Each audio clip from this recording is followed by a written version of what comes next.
is a communication to the children. Where's the sound? I don't hear anything. The sound is all fucked up. Yo. Oh, there it is. Find this plug right here. This plug. We don't want you to smoke genetically modified. Nope. We want you to smoke the real Yep. thing. We want you to smoke the natural herb. Some call it marijuana, some call it sensimedia, some call it lamb's bread, and some people call it ganja.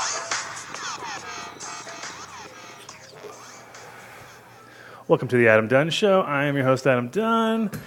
10, what are we, like 23 minutes later? Just something about. like that? Yeah, Just perfect, about. perfect. Yeah. The kid is back in town. Yo. We're late on the air. Everything's the same. Things going crazy. It's like I Haywire never last left. second. Forgot about that. Yeah, but it's perfect. It's exactly like you never left. Exactly. Like, perfection. Flawless. The kid is in town. There's a big slab on the front here from him. It's kind of out of the picture now. I'm surprised he didn't It's just there. only Yeah. take a picture of his I guess slab. you can kind of... Oh, look at him. Oh, watch out for that thing. Don't get it stuck. Yeah, there you go. All right. Don't get it stuck, bro. Slabs from the kid. Kid's back in Pennsylvania now, so he is now in the forefront of the East Coast revolution. Yes. It's kind of fun to watch. Yeah, it's interesting. I mean, the fact that I'm in the forefront is actually kind of scary. That is hilarious. That's scary. So, Yeah. designed and built by Adam Dunn Show. Yeah, pretty much. That's Perfect. All the credit, man. Yeah. It's nuts. So we got a jam-packed show. We're gonna have Ming Jean on in a few minutes for about an hour. From originally supposed to call in like 3 minutes or something like that. So we'll do that, and then we'll do all of our shout outs and stuff in between the next ones. Normally I do it now. I do it in the beginning because I try to figure out get it out of the way. 'Cause Yeah. I watch all the other guys, and that's what they Right. do. Gotta get it out of the way. Get out of the way. And then just move go on with into the it, show. and then Right. but you know, the ghost of Mitch lives on. Right. So We'll do the we'll middle. do it in that order. We'll do it in the middle. I think this is Tanner's phone, but I'm gonna. Oh, you should definitely turn that off. That would be Turn it good. off. Yeah, we don't off, need that.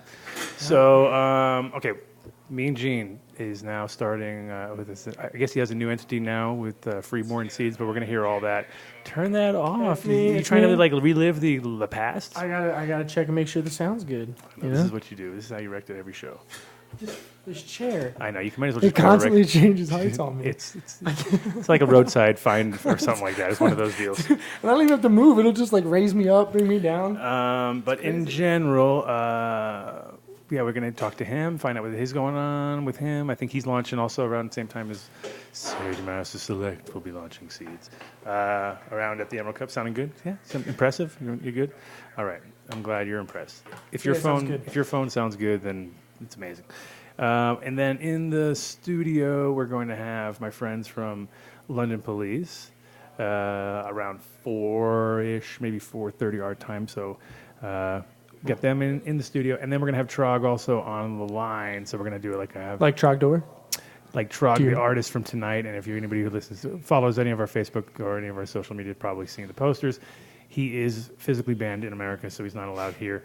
So we have a bunch of his art, not all of it, because he has a huge body of work, huge. But we have about 25 pieces here, and they're all like number ones, and you know, of a series and stuff. So not the originals, but original one, the number one. I mean, part of one of the guys out there's personal collections, if I'm not mistaken. It is a personal. So, it is a personal collection, but everything is for sale. You just have to then wait a little bit. He'll send it in personal from the artist, which is a nice sort of service too, because you buy it. It's almost like nowadays people are used to that because they're used to buying shit online. So it's sort of like, okay, you paid for it, it's done.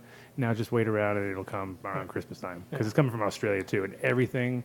I think he just tried to send a bunch of posters in, and they all got held up in customs. So, and they say, like you said, ironically, the banned in America. Well, they say posters. banned in America on them, and it's like I could just imagine when they customs opens them up, and they're like, oh, what's this? What's going on here? Banned in America posters. Well, fuck those guys. They're not getting in. So, I think our shit's all held up in customs, motherfuckers. It's okay. But we got the artwork mostly up.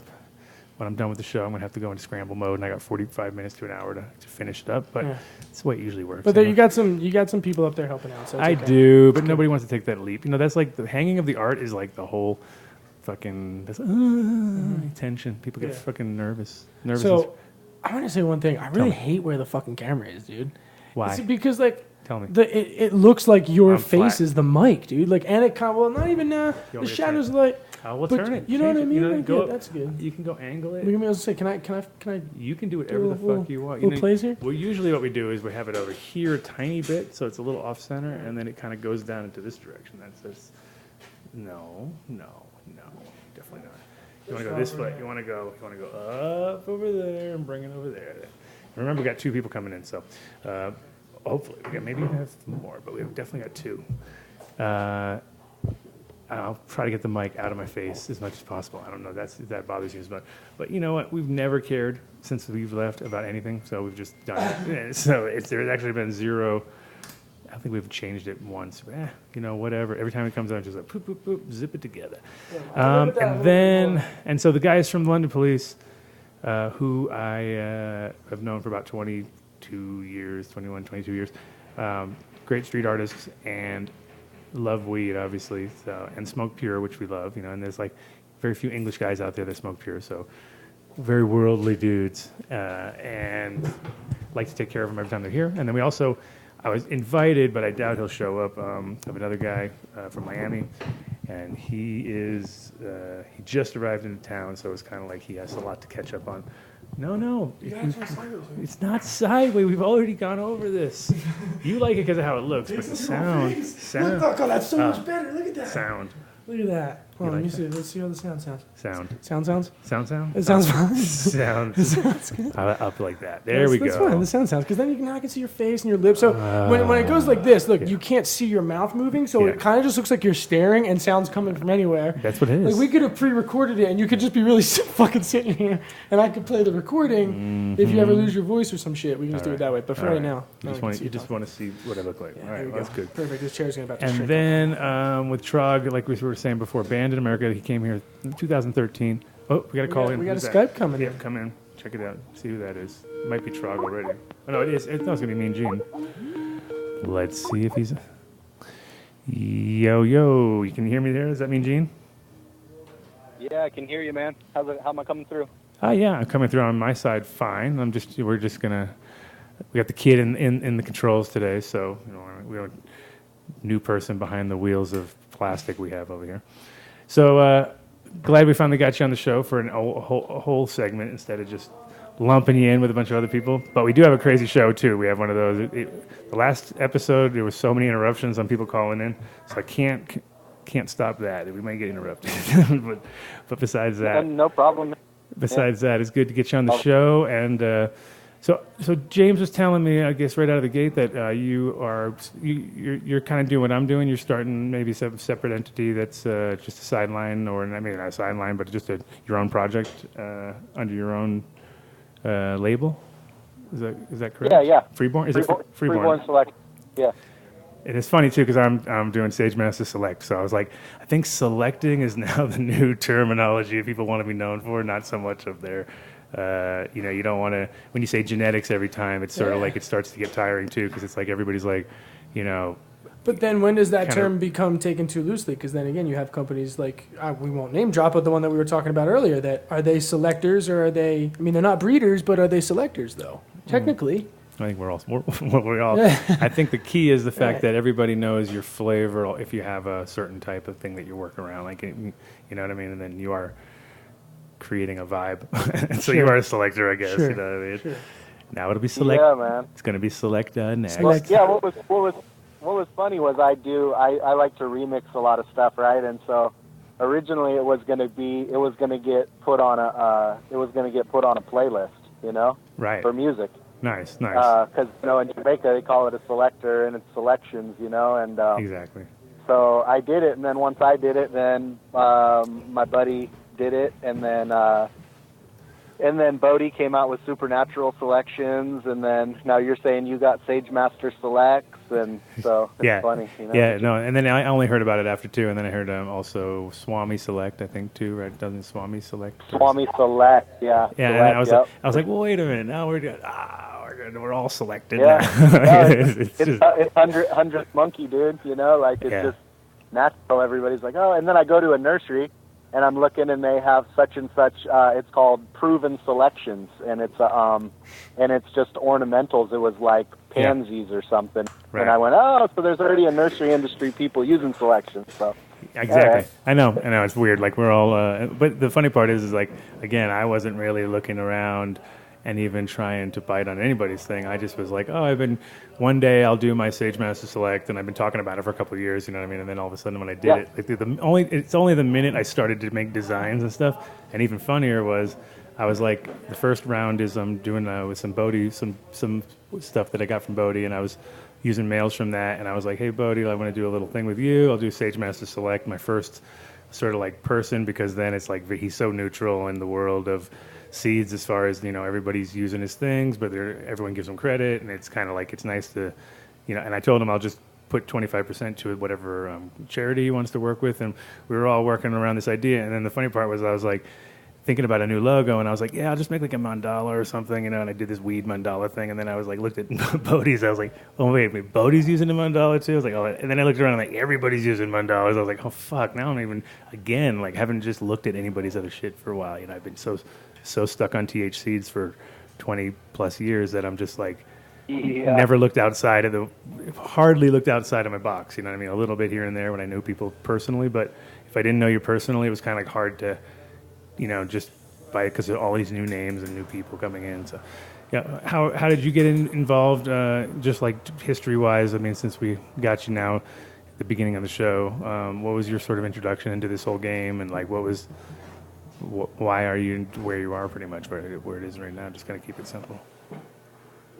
You know, like I grew up around people where everybody always had their own seeds, so it was like just like, okay, well, I'm gonna start making seeds, because that's just what you do. Once you get your hands on something good, you make some more seeds, you know. And then, you know, I always thought it was cool, the whole concept of it. And it was funny. It's like you're talking about with the name thing. I wasn't online, so I'm going, oh, I want to be like, you know, like a seed company, but like from California, you know. And man, I didn't even realize. I had no idea that there was any seed banks from California, and it turns out there's like 6,000, you know. But yeah, right. But I thought it was like a novel idea when I thought of it. I went, oh, well, there's seed banks in Holland, and there's seed banks in Europe and stuff, but there's not, you know, I don't see anything here. And of course, I hadn't even really been going into a lot of dispensaries to see that there was, and I knew that there was like.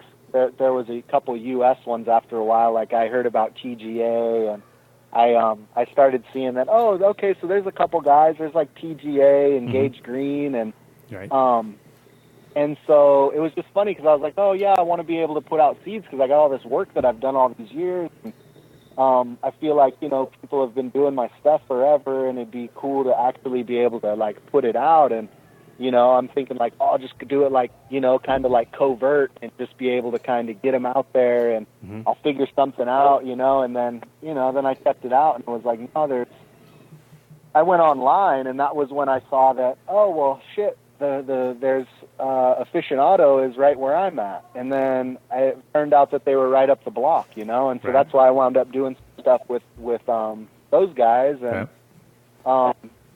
and, you know, the whole time I'm still going, okay, well, I got to figure out what to do with my thing. And, you know, so eventually I just you know, decided to start kind of putting stuff out the way I'm going to be putting it out now. But, yeah, it was just one of those funny things, man, that I was totally in the dark, man. I didn't know what was going on at all. So no, it's well, it's also kind of cool like that too, because you're not, you know, you had your own flavors going on, you had your own work that you were doing, and you weren't chasing sort of the next, you know, this week's hottest thing, which is literally, even when I talk to people who are doing resellers, it's like, you know, it's sad but true. It's like, it's almost like when you hear music that you know sucks, and it's like, but it sells, and people are buying it, and you're like, ugh. And so people who sell music can't not sell it, you know what I mean? So you have to like kind of go with the flow, and you're like, oh my God, but it's not like, you know what I mean?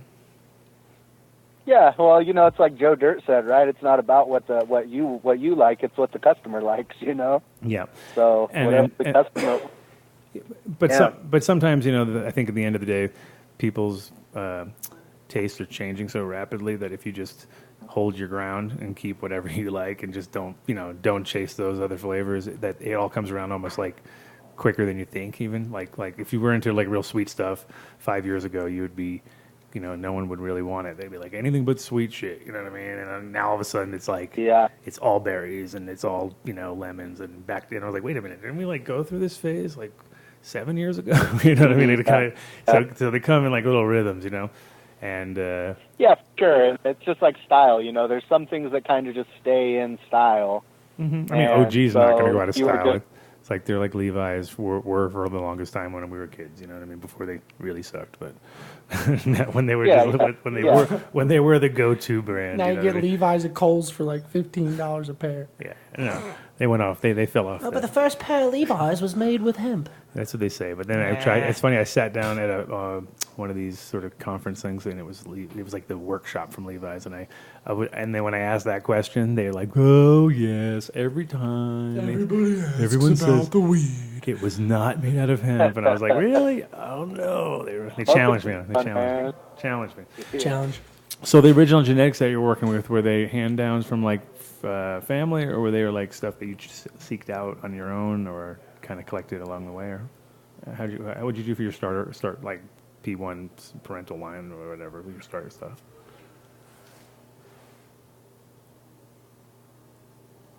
Did you catch that? Gene? Did we lose him? No, it says he's still here. No, I'm not here. Oh, man, that's me, my headphones. Oh, no, we lost him. He's gone. Yeah, he must have had a bad connection or something, because he wasn't even saying anything. Okay, so we lost him. Oh, it was such a poignant question, though, so on point. I was like, man, now I'll never remember the question again. The C's were the hand-downs, or that was the question, Oh, so I'll remember. See, look at you. Hopefully he comes remembering and everything. Are you on the chat room at all? You checking out what's going on there? I am. Did you see anybody? It's so weird though, because like I have to every time I open it up, if I want the chat to reload, I have to like close it out again and then open it back up. It's fucking strange, but it's strange. It's very strange. Okay, well let me. Yeah, we lost Skype too, guys. We have. I shouldn't say that. We have Skype. We think maybe he just had a bad connection there towards the end, so we're waiting for him to give us a shout back. Okay. I'm gonna go with, judging by how that went, I'm gonna go with his phone died. Could have been. You know what I mean? Because it was like really abrupt, and then it waited a couple seconds, and then it powered off. So I'm gonna go with this, and he hasn't called back right away. So he's trying to wait for that. He's waiting for that horrible feeling. Wait for the Apple to light up. Oh I hate that fucking feeling, dude. Max are the worst. and when you're waiting for it to charge is always when it takes the fucking longest to actually turn on. Like if your phone dies and you don't need it, and you plug it in, it's like, wow, it turned right back on right away. But if you need that shit and it dies, and then you plug it in, it's like, come on. It takes fucking forever. Exactly. It takes forever. I was like, and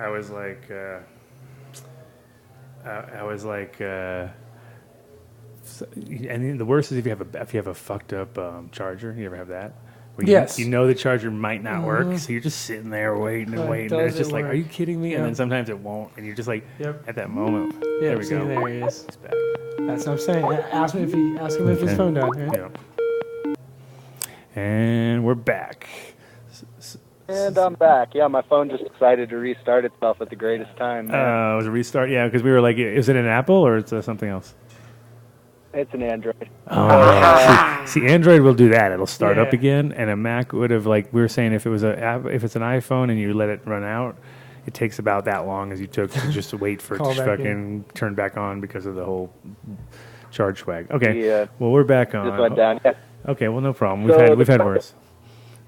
So how far was I with you? How far was I? I was asking, I think, about your beginning. Like, did you get stuff handed down to you, and or was it stuff you collected, or was it stuff that maybe you got from other people that were, that you knew was proper, doing stuff properly or whatever?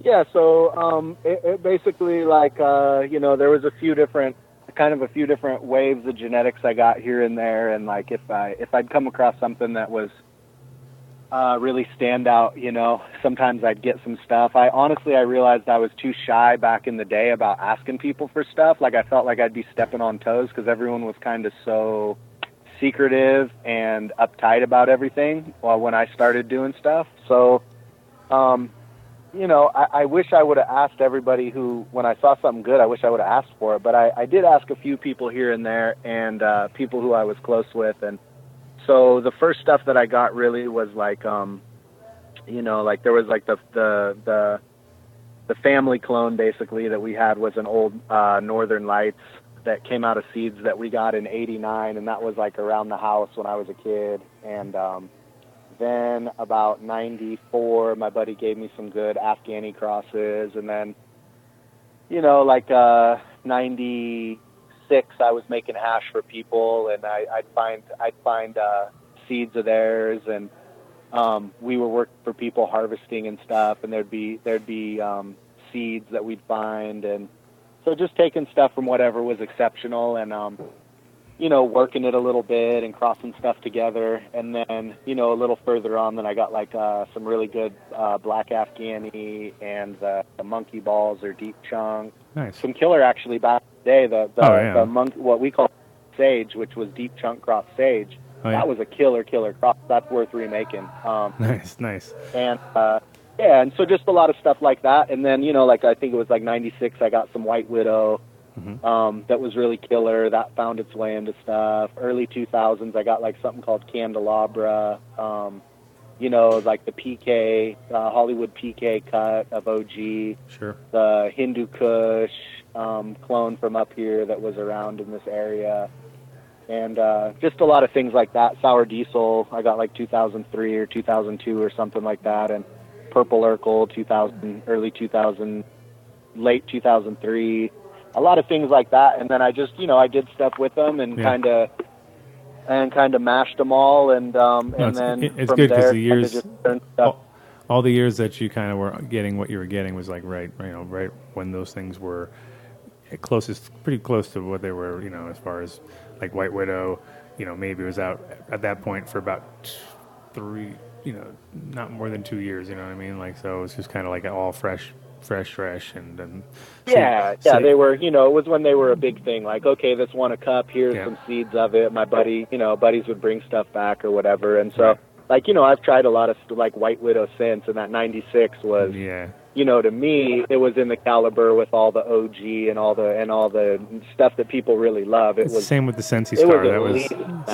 Sensi Star was right around that time frame too, and it was like really good in those years. Yeah. And it worked out. I mean, and that one I got around probably like 2000, Sensi Star, and I did some work with that, but those seeds ended up getting stolen from me in this little thing that happened, and things that happened. Man, the original Sensi Star that I had, it was so good. It was like it smelled like burnt rubber and lemon peels, and it was really chunky and really fast. And it was chunky but round, chunky and small but fast, and it was just one of those plants that was just like snowballs, little it's like one of those perfect little production plants, especially if you were doing numbers. Like it was in Holland, that was the whole thing, is nobody vegged very much, and maybe 3-5 days average, you know what I mean, just enough to make the plant stand up, and they just pack them in as much as they could, and go for a couple ounces of plant. But some of the things like that really stood out because they worked really well as a single cola, and maybe three chunky.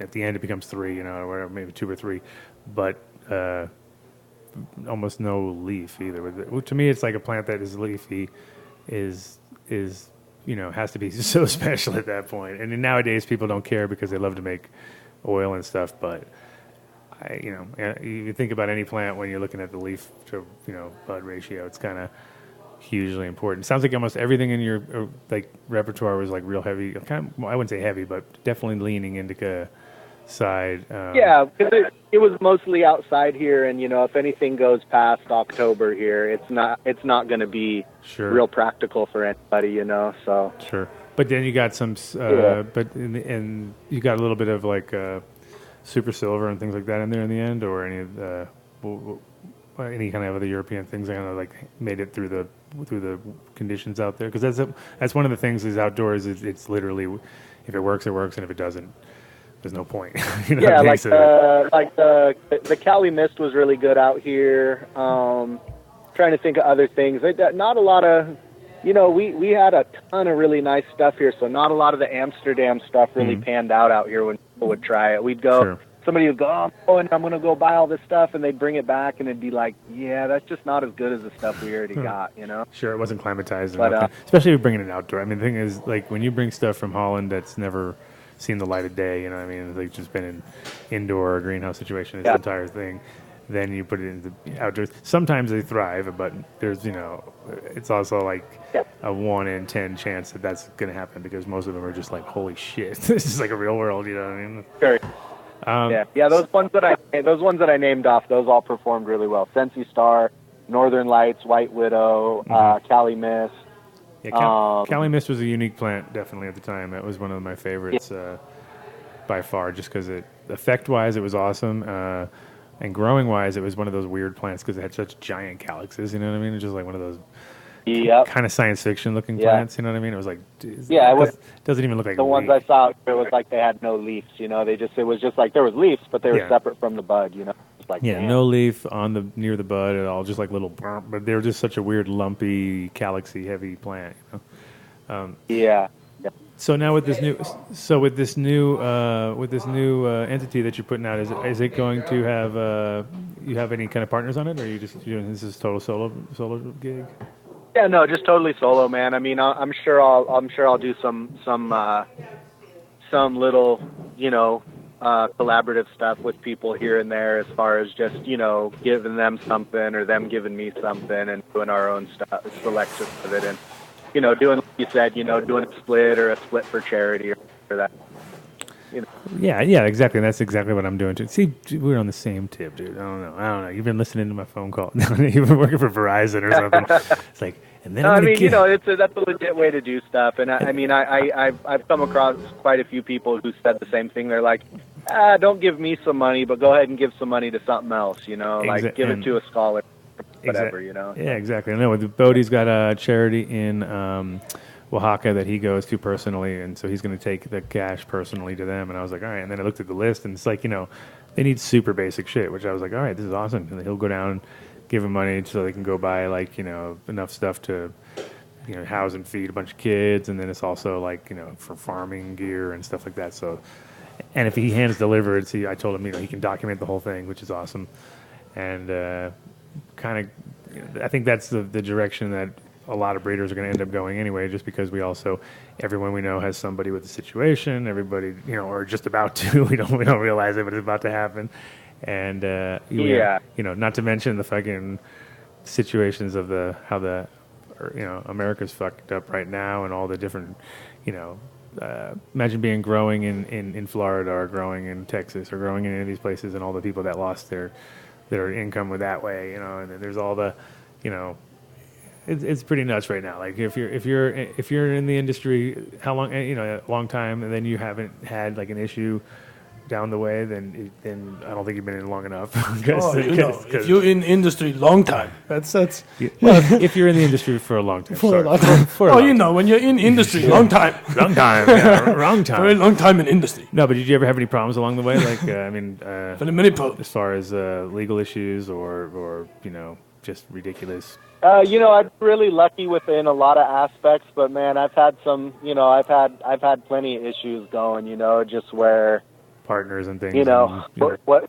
Yeah, man. There's just there's, like you said, there's so many different things that can happen, you know, and I've been lucky in a lot of ways, knock on wood, you know, but there's you know, there's a lot of things that you face, man. I mean, I've done outdoor seasons where I did the, you know, you work 7 days a week, 12 hours a day for the whole year, and then you're like, I don't get anything. This whole time I could have been working doing some really bad job, making $5 an hour, and I would have, you know, infinitely more money than I just made off zero. Right, and that's from people ripping you off, or from animals, or from anything along the way, or just kind of animals? Just, you know, various stuff, man. You got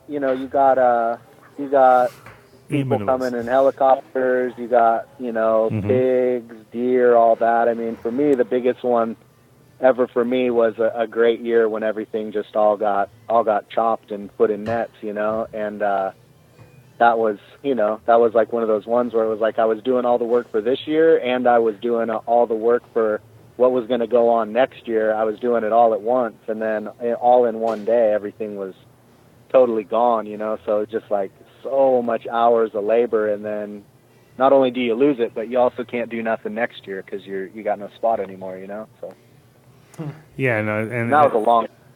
For sure, and it's, I mean, outdoor has always been the the double struggle as far as, you know, you're always, you got elements, or you can't even say double, you can triple or quadruple, but you're dealing with the elements, you're dealing with pests, you're dealing with people, cops, Literally kids, fucking everything. and you know you have to, Literally. and if you get a good spot, there's a reason it's a good spot, and you know somehow cannabis likes spots we like too. You know what I mean? So it's Yeah. like, it's always one of Yeah. those things where you're like, fuck, you know. And it's, so if you get a good spot, someone else is going to figure it out. And now it's even crazier because, like, you know, we go Google Earth any area that you know there's cannabis, and you're looking at last summer on Google Earth, then you're gonna have some spots where you can just count the plants and see the size, and you're like, oh my god, look at this guy. He's like, I mean, what boggles me kind of about outdoor growing, especially in California, is some of these people, you know, I mean, it's going to change in January, but right now some of these people will have, I mean, in the reality of things, $250,000 worth of plants growing in their backyard, just openly posting it on Instagram, where you can literally click on a button and be like, oh, it drops a pin on a map. yeah, well, people should turn off their location services. But some on people their- don't. Oh, on their man, some photos. people don't. No, They're I like, know, oh, I know. I'm right here. Like, this is where I grow. It's I know. crazy to me. Oh, I know. It's crazy to me. It's a different world, and then you know, I think so. You're used to the loss possibilities of cannabis, which is, you know, I think that's part of it too. That's like the tenacity of growers is the part that, you know, when people come into the game now and they're just like numbers and they're trying to, you know, tell you how to do things, and they've been doing it for 2 years, whatever. It's like they haven't understood the loss side of anything, and when you're doing large scale production in any way, shape, or form, and or, you know, any size production, in my opinion, that there's a good chance you're going to lose it entirely, especially when you're starting off, because people just don't think. You know what I mean? They're like they overdo it in the beginning, and they overfeed it, and, you know. So with the seeds that you guys are doing at Aficionado, I mean, you guys were selling seeds that were not only expensive, but they were, you know, like a line around every time I went by, there'd be a booth. The booth would be just jammed, and it'd be sold out before everybody else had even started making sales. So, I mean, you guys definitely had, I mean, and you were responsible, obviously, for that craze, you know, most of that craze when it comes down to it. It was a marketing genius, dude. I mean, even down to the packaging with the wax seal. I mean, it was a marketing genius. No, Leo's on point. And then the way you guys put it out, but at the same time, I mean, as you all know, especially when you're focusing on outdoor stuff, it's like, it's such a difference when you have a super perfect plant compared to like some disaster of a scraggle thing. You know what I mean? Like, it would be, you know, it's worth that extra amount that you put into it. But you guys, are you guys as successful with the people who grow indoors and pay that much money and expecting, because, you know, people expect the world when they pay a lot of money. So I'm assuming outdoors, I can never imagine anybody not being, you know, happy with that, because it's like, it's really made, it's bred for that environment. But are you you get the same sort of feedback from the indoor growers, just because the stuff being maybe too monstrous for them, or too vigorous, or any of those kind of complaints? No, I mean, I think people are kind of used to it, because people have kind of gotten used to, over the years, like doing something like diesels, where it's like, yeah, flip it little, you know, and it doesn't have to be, you know, you just kind of got to know what to do with them. You know, I kind of, part of the way everything was marketed was to try to appeal to people who were experienced a little bit. Like, you figure somebody's gonna have to know what they're gonna do to drop a lot of money, and in theory that was might have been true, but in practice there was still a lot of people who, like, you know, I put out one that was what I called Red Hindi Kush, was basically a really heavy Afghani thing. And people would start it under fluorescence in soaking wet dirt, and then be like, yeah, they got like 5 inches big, and then they just damped off. And I'm like, yeah, you know, that's not really, you don't really take like a really gnarly pure broadleaf with leaves as big as your chest and start it under fluorescence and really soaking wet dirt. But I was hoping people would kind of understand, like, hey, it ain't from the jungle, it's from the desert. You know, but then people do it, you go, okay, well, so that was a funny one, because I'd give it to experienced people, like give some to my friends or people that were my friends would buy them, and I'd go, how was that? And they'd go, oh, it killed it, man. They were they all were like clones. They just had slightly different smells. Some of them were fruity. Some of them were more Hindu-y and like a master or whatever. And everybody would love them and get the same experience I had. And then I would have some people who would be like, dude, the germ rate on those sucked. And I'd be like, well, what did you do? And I'd hook people up with more seeds. Like I'd give people like 30 more seeds in place of 10. Yeah, like here, dude. But tell you what, start them under nothing smaller than a 400 watt. Start them under a grow light. Right. And don't have soggy ass dirt. Like you can read the beginning garden book and they'll tell you, plant them in dirt that's moist but not dripping. Like you don't want to just watering a seed while it's in the dirt.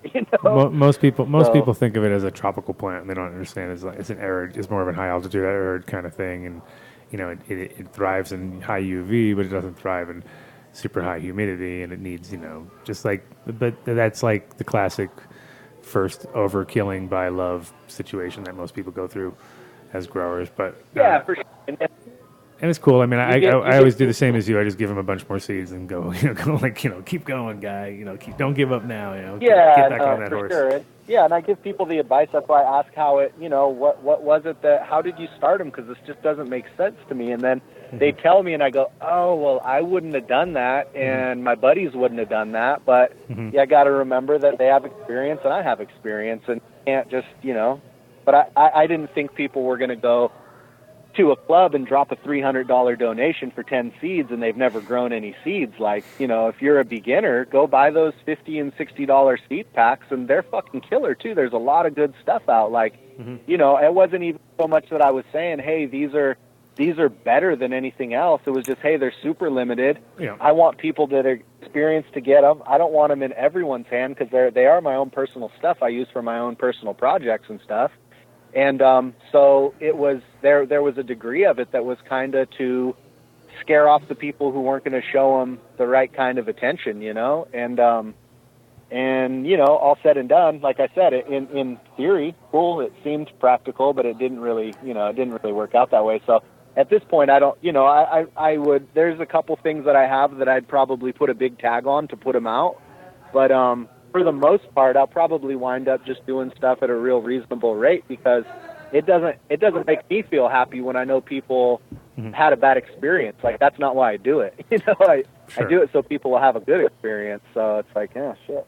Yeah, and then at a certain point, it's like getting your genetics out there and getting your name and getting people just to not over, because that's the thing is, you guys already pushed it up there where you can demand a good price, so it won't be like, it's not like you guys are selling rock bottom price seeds, but you also don't have to, you won't have to worry about the packaging as much if you don't fucking sell it. You just be like, you know what, just try these genetics, and they're decent priced, and they're going to be, everybody's happy in the end, as long as you can, have somebody else take care of them for you and sell those, and everybody makes money and goes home, then you're good. That's what the problem with a lot of times is people come in and then they either undercut themselves or they overdo it. Is it just finding that sweet spot is like probably one of the best things about as far as breeders can do to get themselves out there in the right way, because some people are definitely price fixated because they expect the world if you charge them over 10, if anything goes over like $8 or $10 a seed, they're like think it's like going to grow itself. And but no, so that's what I kind of wanted to ask too, and I wanted to see, Gene, how you felt about this. After hearing what you said about, you were kind of hoping that, it was going to go to the hands of experienced growers, and that people that didn't know what they were doing weren't going to go spend $300. And again, that goes back to, the marketing that you guys really put together for that. But how do you feel about, those online seed auctions that they're doing now, where people are literally going in, buying a pack of seeds directly from you at the Emerald Cup for $200, and then going online specifically because this is, correlates with what you were saying, because it's people that don't even care about the seeds. They just know that they can now make an additional $800 per pack. Does that irritate you to see that, or is that? It has to, right? It actually doesn't, man. It doesn't. It really doesn't irritate me because I wanted to. I wanted to get them out there. Before anything, really, I really want to preserve stuff. So when I put it out, I really want people to be excited about it. And when people, if all of a sudden somebody, okay, they're going to take my little thing and they're going to put it out there and they're going to auction it off and it goes for $5,000. I go, well, okay, so now I've created interest in these genetics. These genetics are going to be a lot more likely to be preserved, you know? That's true. Yeah. So for me, I don't really care what other people are doing. Like the $5,000 on the auction that they make off of what I got my little thing for, it doesn't really irritate me at all. To me, it's kind of like a novelty. It's like, oh, well, that's neat. You guys did that. Cool. Good job, guys. You know. You know, it's kind of an interesting thing. It just, you know, it's a trip. Because for me, if I really, really wanted something and I couldn't get my hands on it, to me it is worth thousands of dollars. Right. You know, because the stock I have that I really like, if I was to lose it and I had released it and somebody had it, and they go, hey, I got these, but I really want them, but I'd give them back to you for this big tag. Even if I wasn't planning on doing any kind of seed business in the future or anything, I would still be willing to cough up thousands of dollars for them, because to me, because of my experience with having things and losing it, seeds are really, really priceless. You can't pull good genetics out of thin air. You know what I mean? Like, it has to come from that family. So for me, like, if there's something like, if it was like, oh, okay, well, this is OG cross cookies, I'd be like, well, I figure I can probably go get that somewhere, you know? Right. But if it was something like where it was like, oh, I lost black lime and my buddy has a pack of black lime, or he gave it to somebody who doesn't know me and they don't want to part with them, I'd be like, what do I got to do, man? Right. I want it back because it doesn't exist anywhere, you know? So then it almost becomes art, you know, art almost to a certain extent. Well, no, I wouldn't go that far. But at Why the same not, time, though? It's the same just, concept. Well, the collectibleness of maybe, but that's and being worth thousands of dollars solely for the purpose of possessing something. That's it. Not to use them, not to breed with them. Well, solely for the kind idea of possessing them. Kind of. But I mean, the idea of, which is cool. I'm not saying it's not a bad thing. Yeah, I don't know if it's art though. I don't know if it can But it's very similar. It's very similar. I don't know if it becomes art, but well, it's an interesting thing. It's an interesting thing with the whole art thing, because it's always funny, because we always, you know, if somebody's an extract artist, or somebody's somebody's art that they do this or do that. But what's interesting about art is really, traditionally, art wasn't really considered to be art unless you were basically like a sculptor. And that was art. And then after a while, it was like, oh, you can paint, and that can be art too, you know? And then pretty soon it was like, oh, now they're saying music is an art, and now theater is an art. Yeah. And pretty soon what you start to realize about an art is that anytime you take your senses and you create something that is an interpretation of the world based on your senses, where you're going, okay, this is my taste. Like, now they have culinary arts. If you went back a few hundred years ago, they would have gone, culinary art? You mean like chef? You mean like a guy who cooks? This is dude. Like, you guys are joking. That many years ago, they were just called it's cooks. interesting, because I'd say, like, with breeding, you can breed and you can have it not be an art for sure. But you can also, you know, like, it seems to me like anything that you do with a certain intention would be an art, you know. And I don't consider myself like, oh, I'm an artist and this is my art. But I think it comes down to other people telling you that you are, and then it's like, okay, you can agree on it, but you know, it's not a self. Shouldn't call yourself it, really, because when you do that, you're kind of taking the piss at that point. Right. But other people can appreciate you as an artist. Exactly. Like just like when it's okay for me to say it, but not him to say it. Well, it's like if you're really good at barbecuing, sometimes you want to be in a group of 10 people, and there's only one guy who can actually like wield the fucking barbecue. I mean, just say it, dude. You're good at making a cedar plank salmon. I'm good at a few other things. It is. You're like, it is I can what do it is. other couple of things. But in general, you know how it is. Like, there'll be like one guy who knows what he's doing. The rest are all just standing around looking at it and going to make you some fucked up, overcooked shit.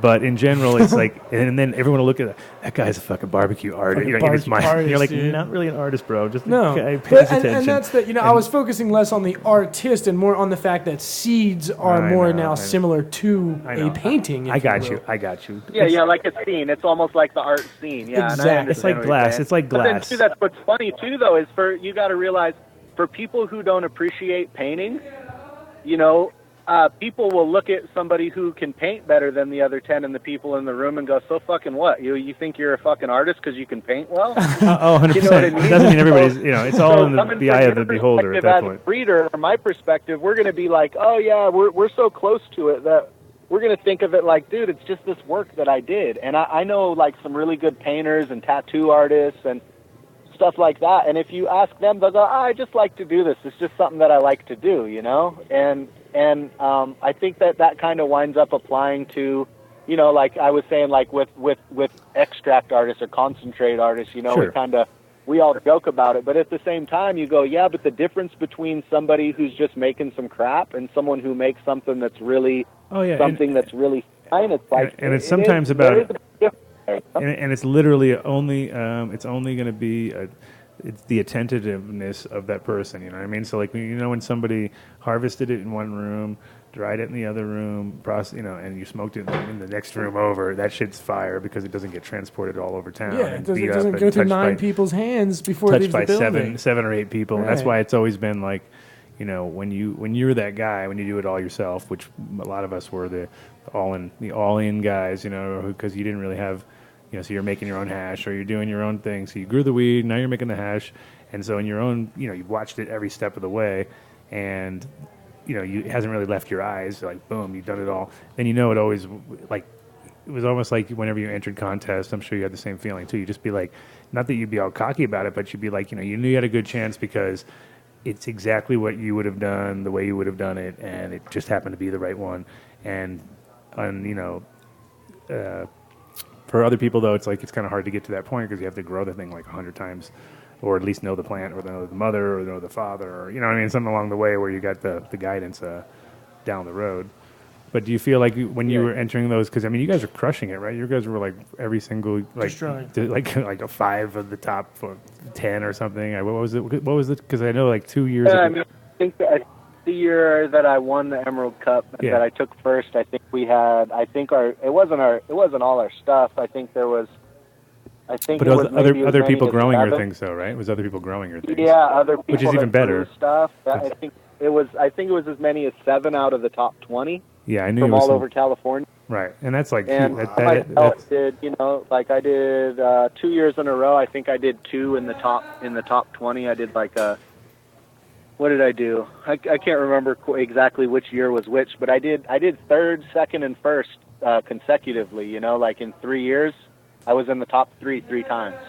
So, I'm going to be the guy to ask the questions that get answers that people want too. So doing that and being as successful as you are at the Emerald Cup, taking all of those cups and doing it the right way, how do you feel about the results of all of those failed pesticide tests coming back all of the time? Does that change the way you're looking at the competition? Because, okay, you know, now we took, you know, 7 out of 20 or 7 out of 10, but that being said, how many of the other competition do you think was dirty? I mean, how does that play into effect when you are looking and saying, okay, we're winning all of this stuff and you're doing it the right way? How does that affect you when you see all these people, you know, the Emerald Cup being reposted, all the tests are ridiculous because everything's failing? How does that affect you guys as someone who are doing doing it the right way? You know, well, the interesting thing is with something like that, it's like when I won, I think there was like 400. I think there was, ironically, it was like 420 entries when I won. And so it's like if 300 of them failed out for pesticides, you know, I'm still up against 100 plus entries, you know, which is still more than you're going to see like in most of the older cannabis cups or anything, as far as I know. And even the new ones, man. You don't see that many people even in the new ones. Yeah. So for me, you know, I'm still like, oh, I mean, I back in the day, I did like 6th place out of 85 or something, and I was excited, you know. I was like, damn, that's really good. And, you know, like, I don't know. I mean, it's one of those things where, you know, the people who failed, they don't get the trophy. There was something where people failed and then they had to re-award the trophy once the test came back. So the time frame, you know. That's more where my question is leading. Is like, does it make you mad in the first place? Not like, does it make you see yourself as less than a winner? Because obviously that's not the case. Does it just make you mad in the first place that these people are even trying to enter their stuff into a competition with people of your stature and knowing that they've done what they've done? Yeah, it doesn't make a lot of sense, man. But you know what happened with a lot of the fails on that was people were using stuff that they didn't know was a fail. Like a lot of people were using Spinosad, you know? Right, and it had trace amounts of something else, or right. Yeah, and they didn't know that was a fail. But yeah, if you test positive for that, it's a fail. And then they went, oh shit, well, I'm not going to use that anymore because I thought it was the organic thing that I could use. I thought this was a good thing, and then they find out, no, the shit ain't good, you know.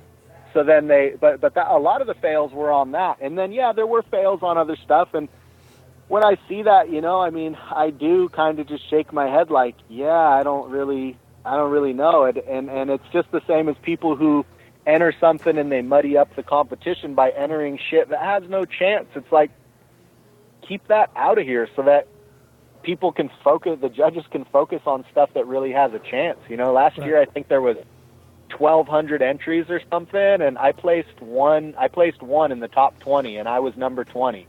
And I put in 5 entries, and it was probably my least favorite entry, is the one that placed. Huh. And it's not that I'm like on an ego trip where I think, oh, my stuff should have won, but when the stuff that you think is not your best entry is what does the best, it makes you wonder about, you know, how much was even seen, because when I went back and looked, I could see that the stuff was tested the day before the competition, right? And so there's no way that they got to try it. It just didn't get tried, and I still paid my money to enter. I still spend the 6 hours trimming a 3-ounce entry. Like, I'm excessive with it when I do it. I'm like, okay, I'm going to make this be the very best jar of weed I've ever seen in my life, and if I can do that, then I'll enter it. Sure. And so last year I kept going, wow, this is incredible, and whoa, look at this one, this is incredible. So I entered 2, and then I entered 2 more, and then I entered 1 more, and I was just going to enter 1, but I was like, oh, no, these are good. So I put them in there, and then, you know, one of them places, and it's the one that I'm like, it was chunky, and it was good, and I thought it would be like a crowd pleaser to some people, but then the stuff that was really good, that was like what I won an Emerald Cup with, what I took a 3rd and a 1st, my cherry limeade. And you know, and like you know, like Mitch said, he saw that at the High Times Cup in 14 or whatever, and he thought it was some of the best weed, and it was outdoor, an indoor cup, you know. And so I know it's really good weed just on basic like knee-jerk reaction, but you know, I put in what I think 3 kinds of cherry limeade or 2 kinds of cherry limeade, and they didn't place at all. And then I put in this one lime, and it was good, but you know, it did 20th. And I put in this other thing, and it wasn't even tested in time to be smoked. So like that to me was like kind of like, man, I know that out of those 12 entries, a lot of them were people going, oh, just take a shot, even though they probably didn't even think it was that good a weed. They went, well, what if I do win? It's like buying a lotto ticket, you know? Well, so what the hell do you think happened to those jars, man? Like, where the hell did they go? So you're spending money on entries, and you're saying that, I mean, again, like if you're saying that you don't, there's no way that it could have even possibly been smoked because it was tested, you know, the cup starts on Saturday and it's tested on Friday. Yeah. Well, where's that jar going? Does it disappear? Just management. I mean, you know, when you turn it in, you sign it away. You know, right? So it doesn't really matter to you. Yeah, I mean, the thing is, I had this exact same thing happen to me years ago, where I think it was in 2003 because we won the first place indica category, and I was like exactly as you were saying before, where I was just like, that was just kind of like the thing I thought was a crowd pleaser, and it was like gonna be, you know, it was a pain in the ass to grow, and it was just like kind of leafy, and I had to really work it hard to fucking make it nice, you know what I mean? And then finally, you know, cleaned it up really good and gave it to them all. And it was like, when it won, I was already at the bar because they already announced sativa first, and then they announced indica. And because we didn't win with the sage that year, and that year's sage was so good that it was like, when I brought it in, like Soma was like, well, guess I lost. You know, everybody was like, so I was like, all right, this got to place, you know, the top 3 or whatever. And it literally was. Later they told me that it never made it to anywhere. It got in and got divided up, and everybody smoked it. I was like, that's why I didn't win. I was like, are you fucking kidding? And then I think they felt guilty and then threw down on the other one, and I was just like, oh man, this is so bullshit. So it was kind of one of those. It was how it should work, and I got up on stage and I was really like all just bitter and stupid. I was like, you guys don't know shit. That fucking other week, but actually no, there was a part of it that was okay because the guy that we got that hog from, I mean, he was from Tennessee and he was moved to Cali and he got cancer and he died, and it was like we got it like 6 months before he died from him, and his kid was a friend of my partner's, and so it was like, there's a whole story to it, so it was nice, but it was literally a like bug-ridden, disgusting plant when we got it because the guy just grew it in his backyard, and it was nice and it had super potential, but it was just like such work. It was like my mom even like was super pissed. That's Trog probably calling in right there. Can you text? No. He's in. Okay. So, yeah. In? Okay, he's good. He's in there. All right. You still react to every sound the computer makes, man. That's so funny. It's been 3 years. I have to. And every time the computer makes a sound, he still stops what he's talking about and reacts to it. It's okay. If it was bad, I would tell you. I promise. Well, we got. I think we have Trog on the line, who's our guest coming in a little bit. We're actually still on the line with me and Gene from Freeborn Selections or select. Yeah, your selections, right? Okay, I gotta get my selects right. I'm like, is he a selector? No, he's selections. Freeborn Selection. Do you have a website for that actually?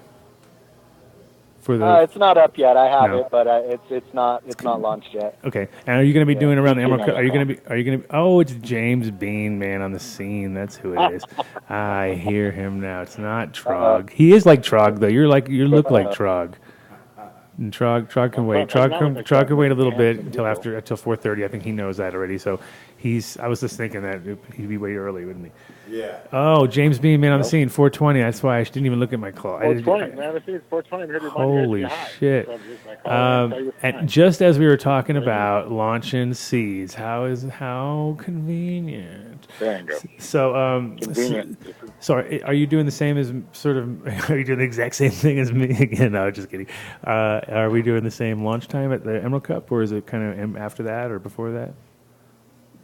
It's probably going to wind up being after. I was kind of shooting for it, but I had a whole wave of stuff that I was doing and testing, and some of it tested well, and I hadn't recreated it in bulk, and some of it I recreated in bulk and it didn't test as well. And, right. Just like goofy. Dude, are you copying me? Dude, are you copying me on that too? Did you copy me doing that too? Because I think I did for pretty much the same fucking shit. Like it's like I have a similar thing where I started with all this shit that I was gonna do, and then I'm like whittled it down to like maybe I'm just gonna do just those because those are the ones that are solid and they look like they're fucking gonna work great. You know what I mean? But all the things that I'm like, nah, maybe I'm literally on the same page as you. I'm like, I went from like 9 to 3 or something like that. Maybe no, maybe a little more, maybe four in the end. But gotta be killer, man. I got some good ones that I was like, all right, I got the parents for them. Uh-huh. I can make them, but I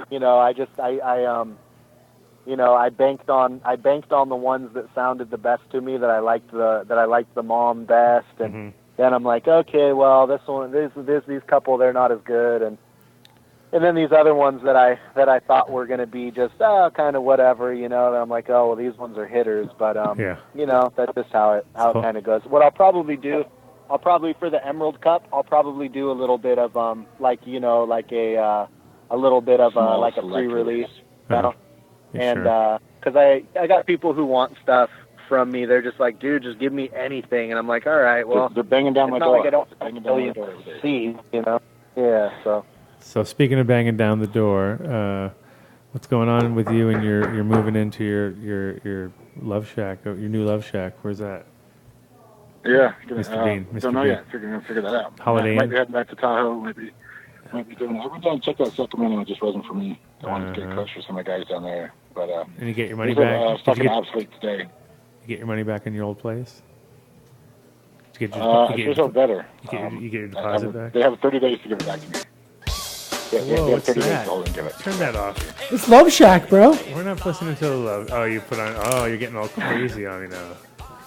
I say the word Love Shack, and then you're on it, dude. You're like the kid's on fire. Had he played my intro music, I'd be even there. I didn't even know it was calling. Shit. We didn't know you were calling. He didn't know nothing. Nobody knows nothing. He doesn't even know. We do have to do advertisements, though. I know we do. We're going to do it right after this, and then we're going to do Trog, and then we're going to get my boys are going to come rolling in all wasted and late. So through my stuff real quick. Yeah, let's start with you this time. We're going to start with James being man on the scene, and Gold Standard, right? The Gold Standard. Yep. So basically, this weekend you can catch us in Boston at the Boston Freedom Rally. We'll be at booth H5. That's today, tomorrow, and Sunday, and that's going to be at the Boston Commons. Boston. So, on our Instagram account, anybody goes out there and gets a selfie with Tyler, it's a free pack. So, shit, Tyler. And send it to us on Instagram. Yeah. This last week, the Ethos drop has been flying. Really, all this film stocks has been going crazy, especially at that new price point. Relentless, we're doing the pre-sale on right now for his next 5 drops or his next 5 strains. And I just got done talking to Thunderstash, Thunder Chocolate. He's got his Larry OG, and then the Rottweiler or the Golden Retriever coming back out. We've got 10 packs of those coming through next week. And then on Monday brings you to the strain of the week, which will be the Orangutan. I believe you had him in studio not too long ago. But no, he didn't come through. Labs. He didn't make it. No, his name was in the studio. He didn't show up.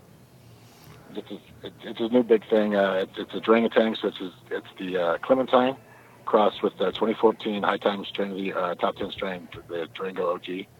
And so it's a real nice plant. Finishes 8 to 9, can be an indica. He also dropped Durango Blues, which is going to be Durango across the Alien Blues, and the Petroleum Jelly. And those are all dropped Monday. Nice. 50 a 5-pack, so definitely get on those. Petroleum Jelly. Yeah. It's awesome. And then pretty much that's it for us. We are waiting on we're waited on baited hook for the new Mean Gene stuff. I don't know if he told you any of the names of the crosses that you might be releasing. But. No, we're gonna do the that's what we're gonna do right after you get off the thing. We're gonna do a little wrap up with him, get all the little what to be looking for, and then we're gonna jump over to our other ads, and then Trog is gonna be there. It's gonna be like this. It's gonna be a seamless fucking production that I will fuck up all the way along the way. So don't worry about it. Always. Well, I'm out of here. I appreciate you guys' time. Definitely check out. We'll have Gene's Freeborn Selection gear after the first of the year, most likely. I don't know how many he's going to let us have it, but it's also from a seed bank standpoint of view. I like it when I get like a list of 16 possibilities, and the guys say this is what I'm working on, and then we come back with 6. That says a lot about the breeder. That says a lot about the guy that's like, you know what, I like these other ones, we just didn't quite pass the mustard for me to release them yet. Sure. And so that means they're not just throwing that shit to make money. They're not, because that's why people say, why is he so expensive? It's like, well, they throw away a whole bunch before they get to what they really want. Like you're buying somebody's cheat sheet, getting their homework. Yeah. And it just speaks to Gene's integrity, not wanting to release stuff. Because I've been on him since March to get it done. But it's not quite finished. It's not quite finished, and that's the way it is. You don't want to rush something like that. And I mean, you definitely are. Especially with outdoor stuff, it's really important to get to a point where you can actually, be totally confident that it's on the right path where. And that wouldn't be any earlier than really like now before you could be able to be like, okay, well, now you can start to make some decisions. But even then, it's only just one thing. I mean, you've only done one cycle, so who knows? So it's a lot of work. Yeah, that'll be the new most anticipated drop of 2017. So. Nice. 2018, excuse me. It's almost next year already. I know, right? Cool. And of course, we've locked down our if we're going to be diamond sponsors at the Emerald Cup. We have 15 booths between all my breeders. They'll be there scattered around. Stop by and see them. Gene will be at a booth. We'll have Leo be down there as well somewhere. And then we've got everybody else, Coastal, who's not with us, Coastal, and Crockett, Exotic, yourself, Canorado, Ethos, Dark Horse, Brothers Graham, Skunk VA, Duke Diamond. So we'll have quite the plethora of folks. Yeah, it's going to be awesome. It's going to be a sea of breeders. Sounds good. A sea of green. Cool, guys. Well, thanks a lot. I appreciate you guys calling in. Thank you, Gene, for calling in and giving some info on it. And I'll bounce. You guys have a great week. No, don't bounce yet. Who's bouncing? Okay. I was going to bounce. Oh, you bounce. Yeah, I want you to bounce, not Gene to bounce.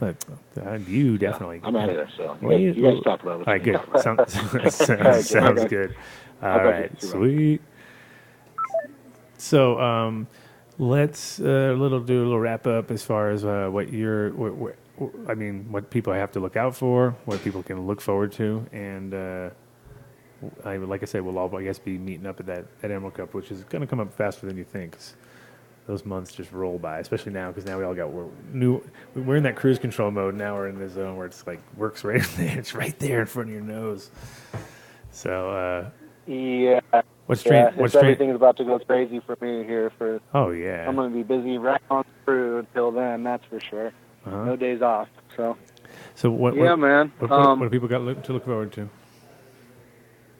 Stuff that I got going right now. I mean, I finally got the cherry limeade to the point, when I first started working on that, it was one of these things where the morphology of the plants was really, really drastically different.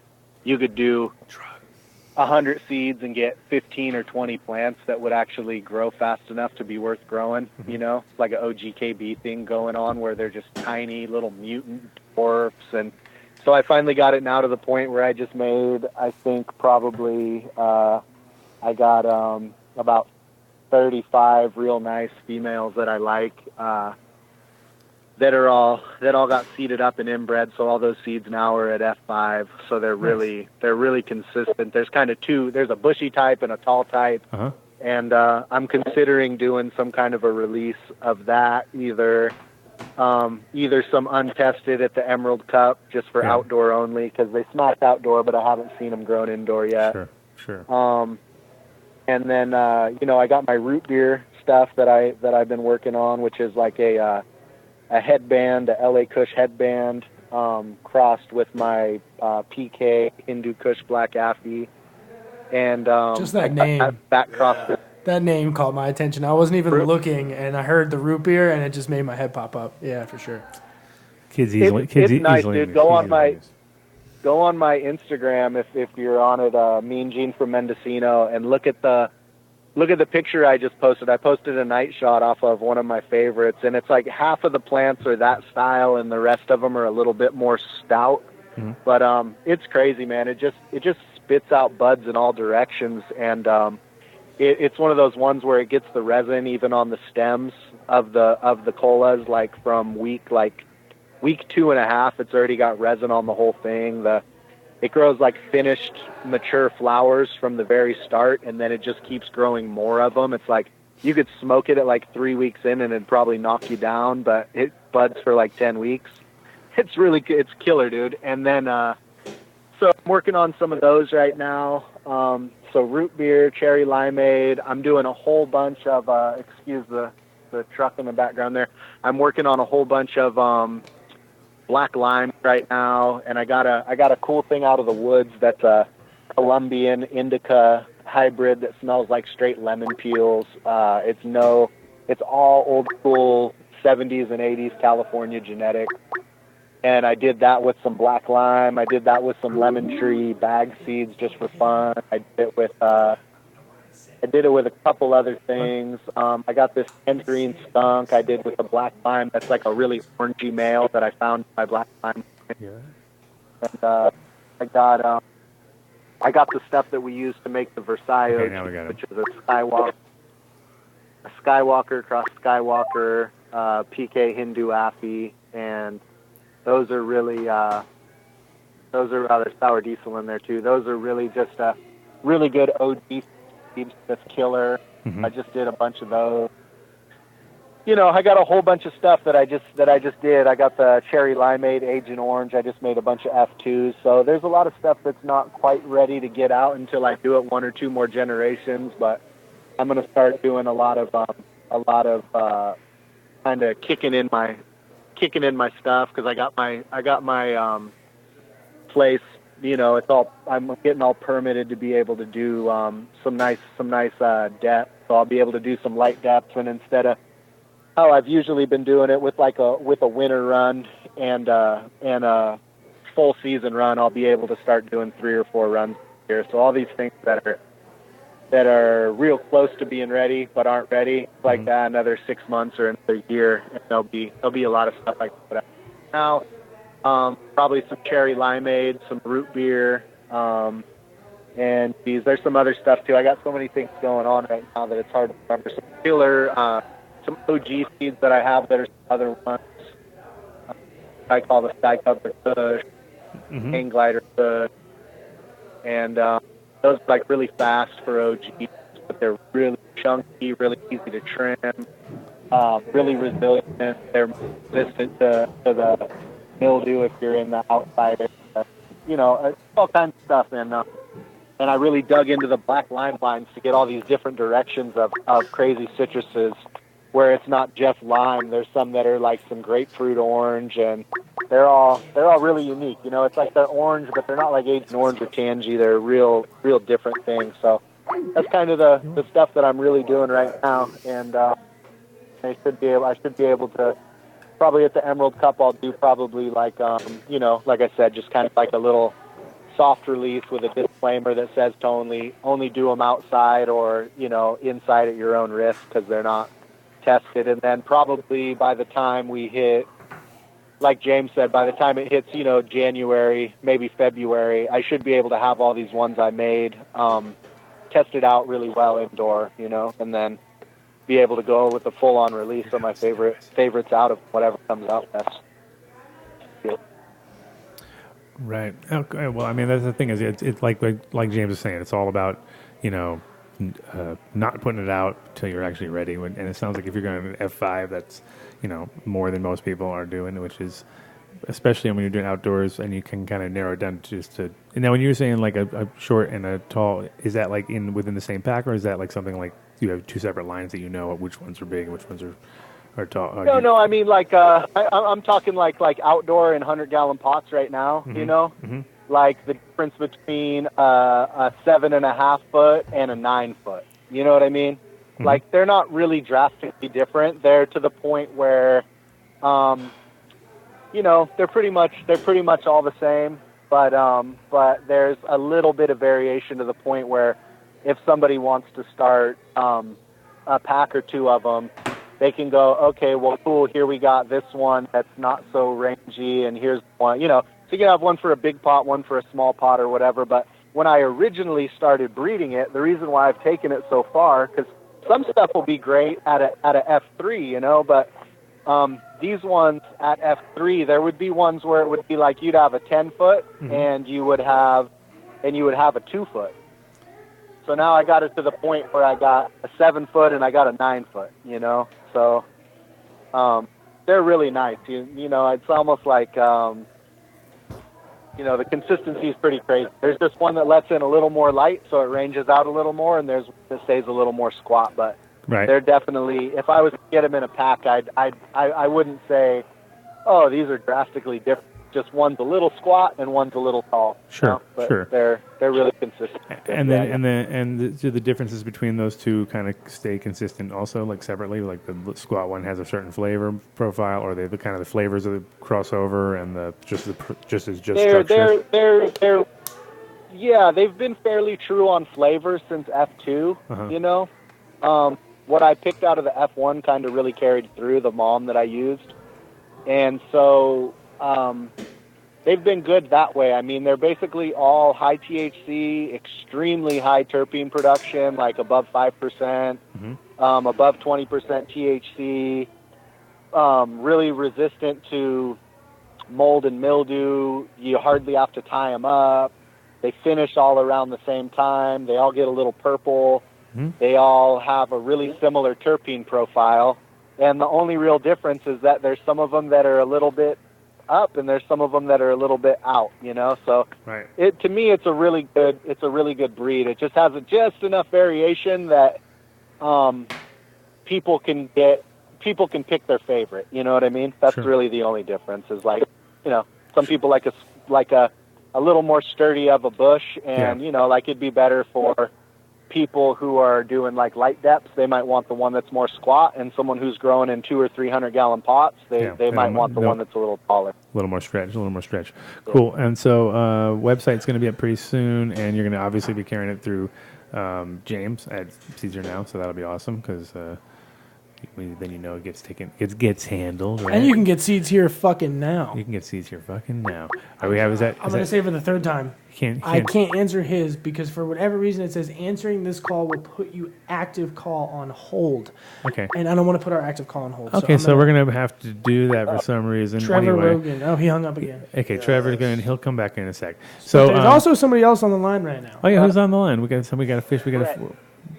it's Brett. Brett's on the line. Oh, yeah, Brett. Okay. Adam, listen. Hey, yeah. Someone posted recently that behind where you sit, it's an empty wall. I sent you a couple of pictures of my burl wood, what I do. I think you need a piece of burl behind where you sit. The boil. Beautiful. I need some boil wood. I literally have no idea. You didn't? What's that? What burl wood What is he even saying? Yeah. What is that? What kind of wood? He said my beautiful... I sent some pictures, but that's not why I called in. Tanner's just destroying the show as much as he can. He's trying to jump in, steal the... Yeah? I'm sorry, Adam, we're talking over each other. No, it's cool. Go ahead. Okay, I called in basically very coincidentally because I'm holding a pack of seeds that Gene gave me on June 3rd. Another generous soul. Yeah, I introduced myself to him, and he says to me, do you want some seeds? And gave me 50/60 BLR number 6 times lime pop. And I haven't cracked them yet, but I'm just curious to know how they're working out. All right, the heads up on them because they were all those ones I handed out to get people to run through to get some numbers, you know? Mm-hmm. Yes. The mom that I used in that particular cross turned out to throw a lot of unstable stuff. If you check on my Instagram, if you're on there, you can check it out. I had to put up a warning okay, Gene. because Gene, you can stop now. Last week I posted on this forum, has anybody heard anything about these seeds? And nobody did. But my friend, who you also from Grass Valley gave some to, did run them. His name is James, and he did run into that problem. But he just bubbled out, what he got, and it ended up being, fine, but, for overall. But, yes, there was a problem. So you're saying that I should not run them then? No, I mean, they just, if you're going to run them, you got to know that to run some extras and then kill the ones, because what happened was basically as soon as they started to flower, they were showing intersects. Mm-hmm. And it was just because of the particular plant that I used, which is an awesome plant, and I was actually planning on making. It's just one of those ones that kept flowering, just kept flowering all the time, or something. Yeah, they're one of the ones that just didn't work out. But the plants that do come out of it will be killer. It's just the only problem with that. I mean, they're going to be heavy yielding, high terps, really great smoke, really great plants. They're showing the intersects. So. They were something I canceled. I posted a video of myself throwing out about 30,000 of them for the birds. I saw that, actually. That was pretty cool. That was a pretty cool video, too. I did see that as well. Well, thank you very much, and I'm still going to run them, and you were extremely generous. I visited all the seed booths, and I hate to say this, but no one came off like you did. It was mostly about money. Listen, I spoke. I'm not putting anybody down, but you were more like Adam, sharing the knowledge compared to it being more of a financial / teaching the crew. But thank you very much, man. and I just wanted to let you know that. Thank you, man. Thanks, Brett, for calling in. Yeah. Keeping it on point too, right there, Brett. You're once again. So, Gene, thanks for calling in, and we're gonna have to get ready for the next guy. Plus, do some ads right now and pay the bills. Keep the lights on. But you feel free to jump on anytime if you got anything new to bring. You have to bring to the mass. What, 64 people that listen to the show, or something like that. So yeah, one more time too. How can everybody find you up before the website is up and running? Where can they get a hold of you right now? On your Instagram account and all that stuff, and your social media. Yeah, on my Instagram, Mean Gene from Mendocino. No underscores or anything, just written straight. Mm-hmm. And people can check out what's going on there. I'm posting some stuff that's going on, and and then once it launches, the website's going to be freebornselections.com, and that's that'll be live whenever it's live. I just got to get all my content up and everything, and that'll be going on. So thanks for having me on, guys. Thanks, man. Thanks, man. Awesome. And I'll be seeing you sooner than we think at the Emerald Cup. So that sounds good. Oh yeah, sneaking up. All right, peace, bro. See you guys. All right, have a good one. Sweet. Because he was trying to get on the show the last couple of weeks, so it was like we had too many guests. So we have a lot of guests this time. We have guests coming in a second. We do not have Way to Grow anymore. They're gone. They don't exist anymore. They've been gone. They've been gone for a while. Yeah, I heard they're not doing so great. So, whatever, that's how it kind of goes when you leave the Adam Dunn crew. The whole thing goes down. Does this one still exist? Incredibles. They are existing, and they're doing really, really good. They're in 7 states or something, and they're just crushing it right now. Going national, but they're just, they have a bunch of new products, which is awesome. The kid would be going nuts. If we only knew that you were going to be here, I would have had it all set up properly. I've actually, down at our dispensary that I've been working out down in Moffett, Colorado, 111, we actually carried the whole line of Incredibles. We don't carry the chocolate bars, but we do have their entire line of gummies and a bunch of other stuff. And their new gummies are on point. Like they've changed them up a little bit. They're square. They're good. I dig them a lot. I heard about that. Good stuff. I heard about that. But I mean, they have the chocolate bars, obviously. And obviously the extract side of the whole company and all that. But you can go to iloveincredibles.com if you want to check them out. Now it's going to work. Let's say. Right. Just keep going. Okay, and good. he'll understand. Okay, cool. And boom. So Incredibles edibles. What you need? This. Incredibles edibles. The best edibles here in Colorado. Now going national. And, again, if you're here locally, you can pick up their extracts also. The Black Label is grown in-house, so that stuff's on point all the way down the line. And their pens and things. If you're going here to go to Red Rocks or something like that, that's your sort of guaranteed win. Oh, did he jump off? Yeah, but I mean, he knows. Okay, he knows. We just didn't say, cool. I guess. I know. See, now he's back. He must have just hit the wrong button. Yes, dude, and their orange soda, that award-winning Trog, stuff. we have you. We know you're there. We're just going to we're doing our ads right now for another 2 minutes or so, and then we will get you back on the show. So just hang in there, do some dabs, hang out with Pat or whatever, do dabs together. Hi, buddy. And we have our buddies over at New Millennium. Are you going to them? Where are you going to? NewMillenniumNutrients.com. Go there. That is our new takeover Way to Grow spot. So you got it. Bam. And I've been using this now. I think I'm going on 3 years now. It's been a while. So it's been the thing about them is that they've been developing it over the last couple of years. Things have been evolving, which is awesome because that's what you want. You don't want it to be static and boring. But they also work together and really well with other product lines too, so you don't have to feel like you can't ever use anything that you've ever had.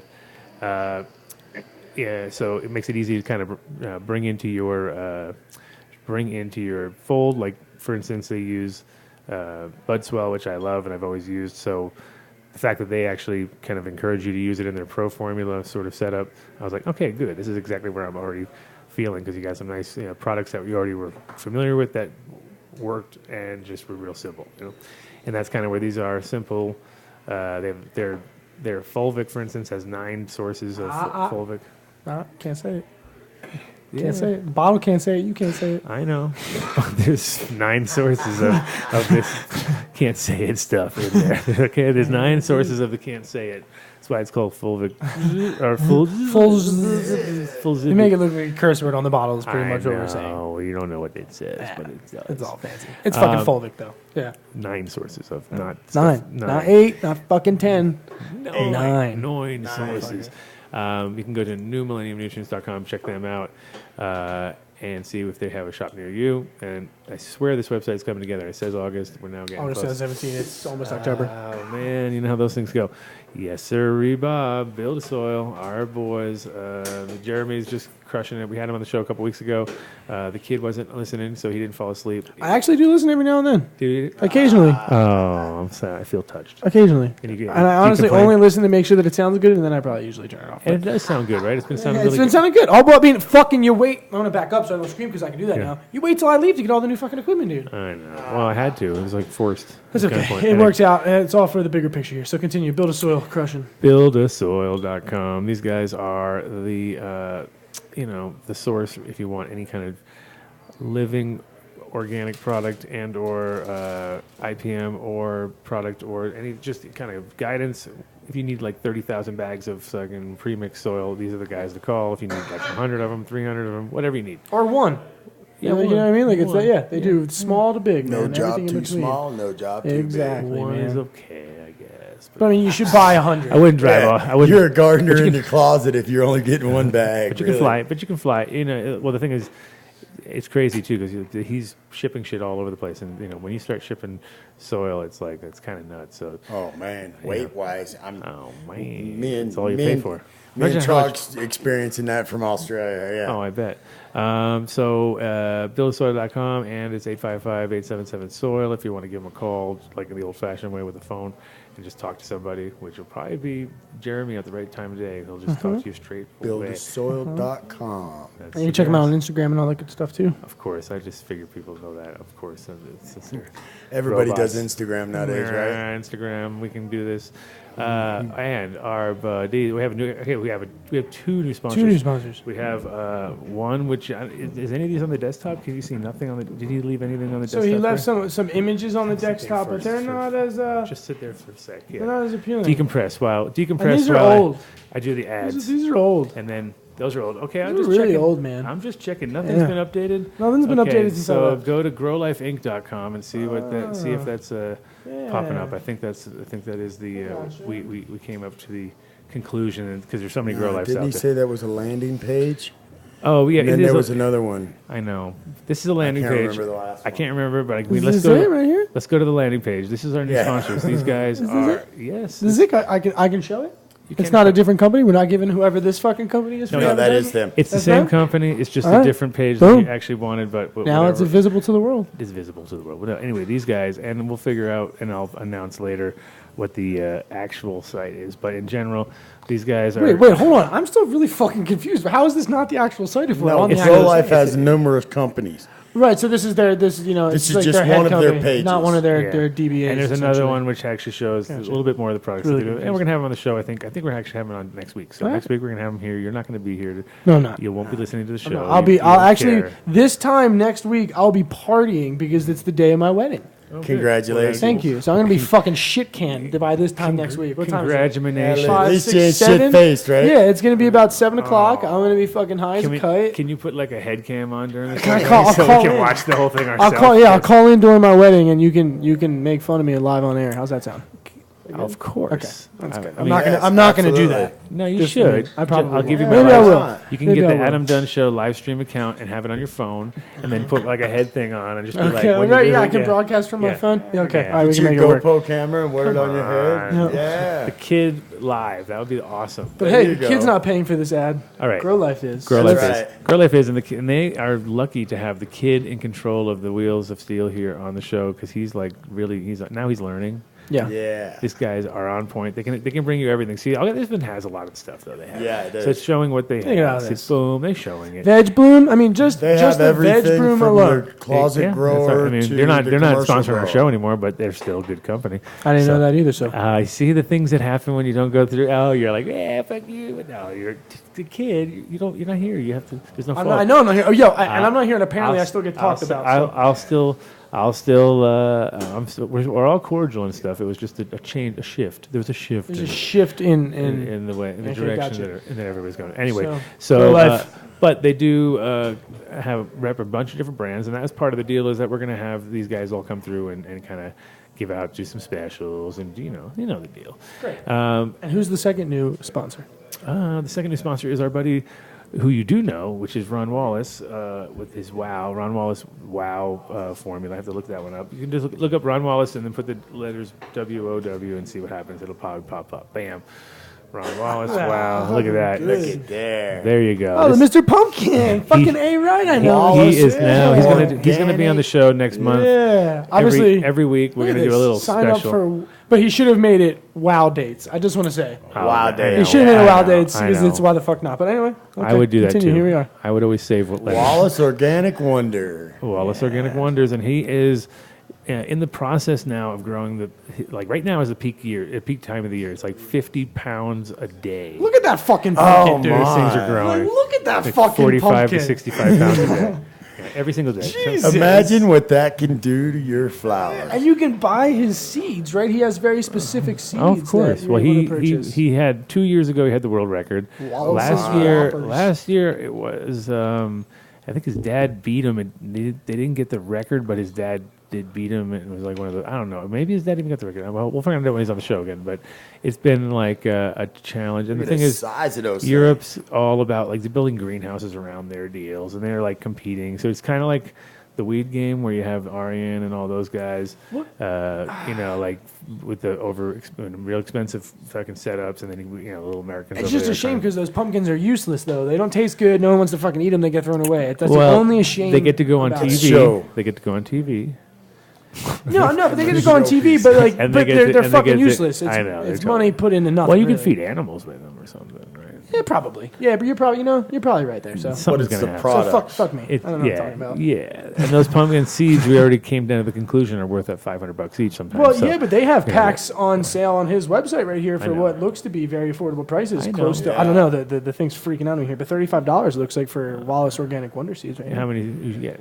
One? Giant pumpkin seed, individual seed, One $35 seed. bucks. One Yeah, seed. that is pretty expensive. Yeah. That's like No, but hold on. So I guess my question then is, could I grow a regular sized pumpkin with that seed?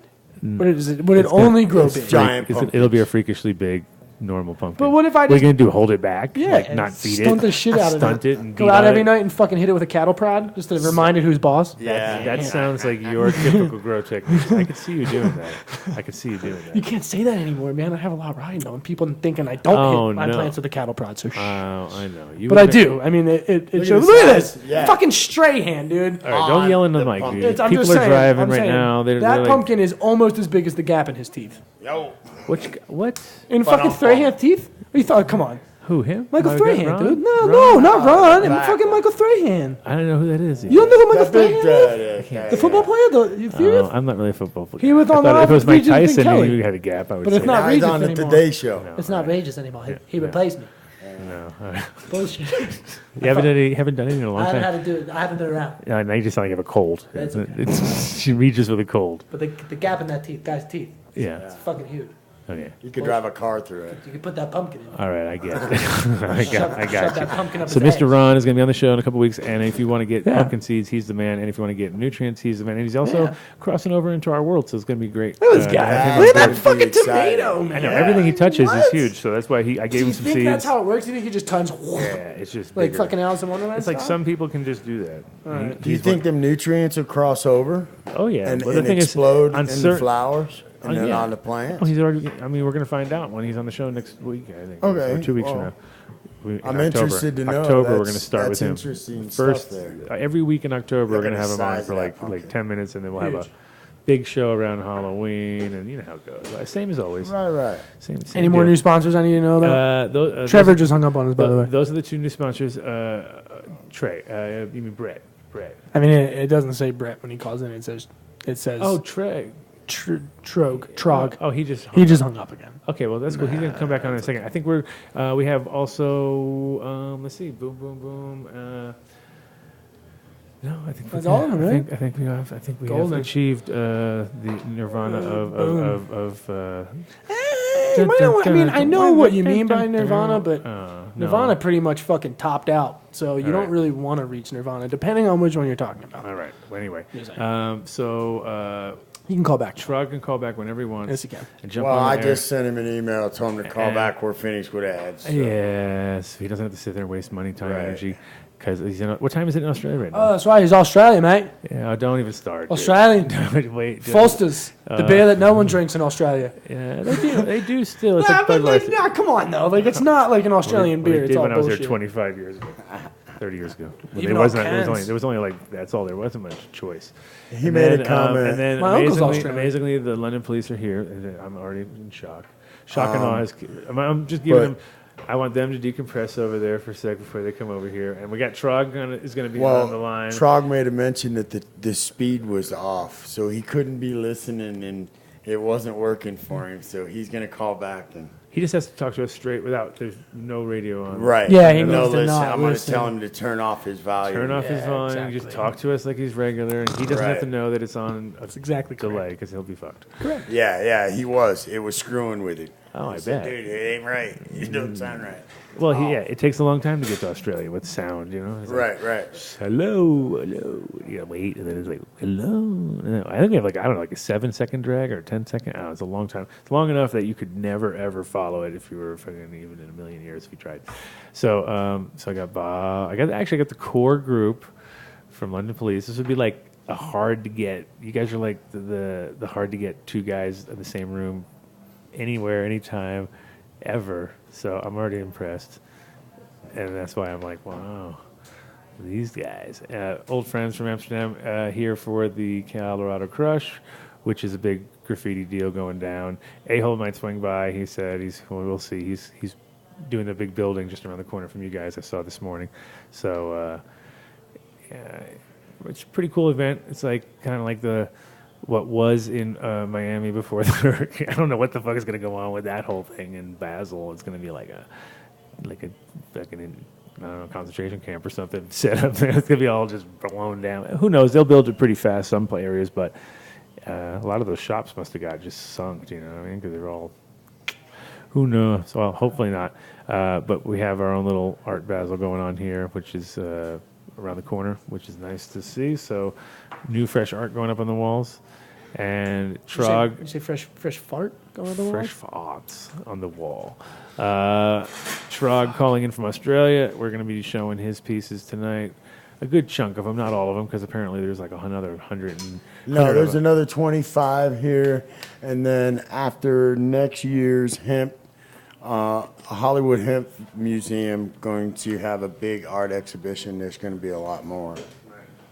Well, it's pretty cool. I mean, you can see by the body of work, which the kid could just pull that up right now, right, and show off some of the Trog stuff. And you can even pull up, and when the London Police guys come up, you can even pull up some of their stuff probably, I'm sure, somewhere magically. And we can be all so pro-like and look like we're actually trying to do this fucking show once instead of Trog. Art of Trog. Art of Trog, yeah. Don't go for Trog the movie though. That's like no. There's a lot of Trogs out there. Yeah, I know. And we also, I think someone needs to grab me a card from upstairs from the glass blower so I can announce his glass blower. Can you get me one of those? Can you go? Well, we don't have Trog. Yeah. Grab me one of his cards so I can. The glass blower cards? Yes. Yeah. You don't even borrow or something, bro? Something exactly. Yeah. Well, I don't want to say it or something. Yeah, Just yeah, like yeah. the German police are here and they are something. Whatever. These guys.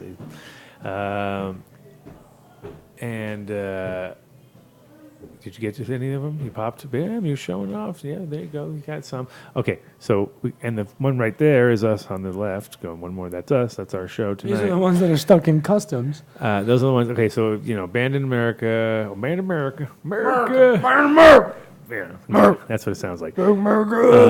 Coincidentally, his Band in America prints that he sent are all stuck in customs, which I can just imagine when they open up a thing that says Band in America and it's got a cop. It looks like a donut, and it's like they're gonna be like, yeah, right. This shit ain't going. It's not going nowhere. This ain't going into nowhere. But the cop's smoking doobies, so does that make him a cool cop? It does make him a cool cop. Right, so they shouldn't be mad because we made him friendly. Yeah. Well, he made him friendly. I didn't. We could. Let's. Can you bring that chair over here, Mr. Squeaky chair? Bring that big chair over here. Just stick it in the corner, and then we'll get those two guys in here. Just put it like a little bit off so it's not blocking me. Yeah, just put it in there. Yeah. Boom. And then I'll get you over here for now. Yeah. And then I've got these guys that I can share. You can sit over here, and we shall get the your party started over here in a sec. What do I got? What am I pulling on right there? My headphones, probably. Yeah, my headphones, exactly. That's what she said. Yeah. I'm just wanna There you make that go. really clear. Yeah, there we go. Straddle the headphones, and okay. So now you see that one that I'm wiggling right there. It's not working anymore. So I have no headphones. You only broke me. Nobody else's. Yep, that's the one. Nope, that one. Your first one you touched. Look, that one right there. That was all the way in. Yeah, but it's the problem is it's got a little wiggle to it. Like, I have the worst jack. You gave me the most jacked jack. Is that better? No, you gotta. Yep, there it is, right there. Stop. Oh, it doesn't. There it is. I Leave it can't alone. hear it. So. Boom, You boom. good? Yep, I got Good you. deal. I'm the only one with the shitty headphones. Leave it Can to we the give host. him this? Can you give him headphones so Yeah, because that? I can mount it to the sound from here. Yeah, you can do it from there. You're a pro. And then we'll actually sound. Even though it's like we're in the same room, when Trog gets on, you won't be like wondering what the fuck is everyone else is talking about. Welcome to the show, guys. I'm surprised. Well, not surprised because it's later in the day and you guys had. Turn this around, shall we? Yeah, you could just try to get as close to here as you can whenever you want to talk to whoever you want to talk to, so you guys can like So what we'll do? tighten up. And I don't like to get that close to Bob, but I bet. And then you can pull that camera back a tiny bit so we get like more of a shot because right now we're fucked. Cause, So you guys can talk right here, but you can just. yeah. Can it's you a little- bring it up slide it and then drop it down so they No. can both speak into No. both sides? No, Don't. Okay. Ain't Well, happening. it's only it's unidirectional. It ain't happening. It's Oh. just it's one of those. not bad, is You it? guys, how did karaoke go last night? Speaking of Oh, like strong. microphones and stuff, did you guys? Strong. Huh? Karaoke was strong. Yeah, it was strong. Bob didn't even need to delve into the Frank Sinatra selection that No. usually aids him so well. Such a deep baritone voice. Yeah, and then did he? Did you just like? Was there any mic drop situations there, or was there like? Was it just one of those you kind of faded away and you guys just disappeared and the party kept? Did you crush it? It was a private room. Oh, you got a private room, even. Oh my god. Not my favourite kind of karaoke. But there was about 10 of us, so... Yeah, it's private. I guess if you have 10 people, it's alright. Well, sometimes you go in those ones where And you did there's- have some girls this time for once in your life. Absolutely, It wasn't yeah. just total dude fest, Yeah. which it could be. Is Trog having a problem getting in again? Trog is trying to get in. Okay. Wait, it's not. But now we have nobody else on, so what's that? I can't read it. What's it say? Well, it says it sounded like Darth Vader, full of static, digital. Our When he mic? called in, everything he heard. Is he calling from a computer or from his phone? Computer. Call from your phone. Okay. Yeah. You got Darth Vader on the show? He has the number. He has the telephone number, the 720-610, or 310, sorry. Do you have it already? You already sent it to him? Yeah, tell him to call from his phone. It's probably I'll tell him to call that number. correct from his phone because it's probably his computer. Check out some of the art upstairs, guys. Of course, yeah. Very very clean. Like It's all from one artist, is that right? Yes, and he's banned in America. Banned. I say banned. He came here in 2013, and we give the whole story when he comes on. But basically, yeah. That was actually 2015. Oh, 15 even. Was it that late? Yeah, it Was that was one? 2 years ago. Oh. But he is banned from coming to America. Yes. Okay. I mean, When you somehow guys you go guys home, managed to don't tell not them you ever use get banned. cannabis. I don't know how that ever happened. Well, don't tell customs you use cannabis Ah. while you're in the United States because they will. Fortunately Yes. for Bob, he doesn't. Oh, well, yeah. So there you go. Well, he's so safe. What a safe guy. I'd be more worried about Bob's eyes being so close together that they might not want to let him in on that, scaring children, that Yeah. kind of thing. Yeah. Well, Chaz, we know Chaz smokes a lot of weed, so you smoke enough for him. And then where's Ginny. where's Ginny? Wait, 'cause she's He's smoking weed, probably. somewhere. Yeah, out there. Uh-huh. Yeah. Doing constant Those, Wesleys, we call those are them. for you guys. There's not a real lighter in it. Of course, the lighter's the most expensive part. But there's your. Yes, you can have Wow, it's like one. Christmas. No, Oh, I it's like always lighter Christmas. bros It's myself. always Christmas. Here's the keychain. Getting crazy around here. Adam Dunn show Adam, lighter holders. yeah. I mean, isn't that? I mean, What a time to be alive. I mean, you never thought, right? You never thought I would be so big.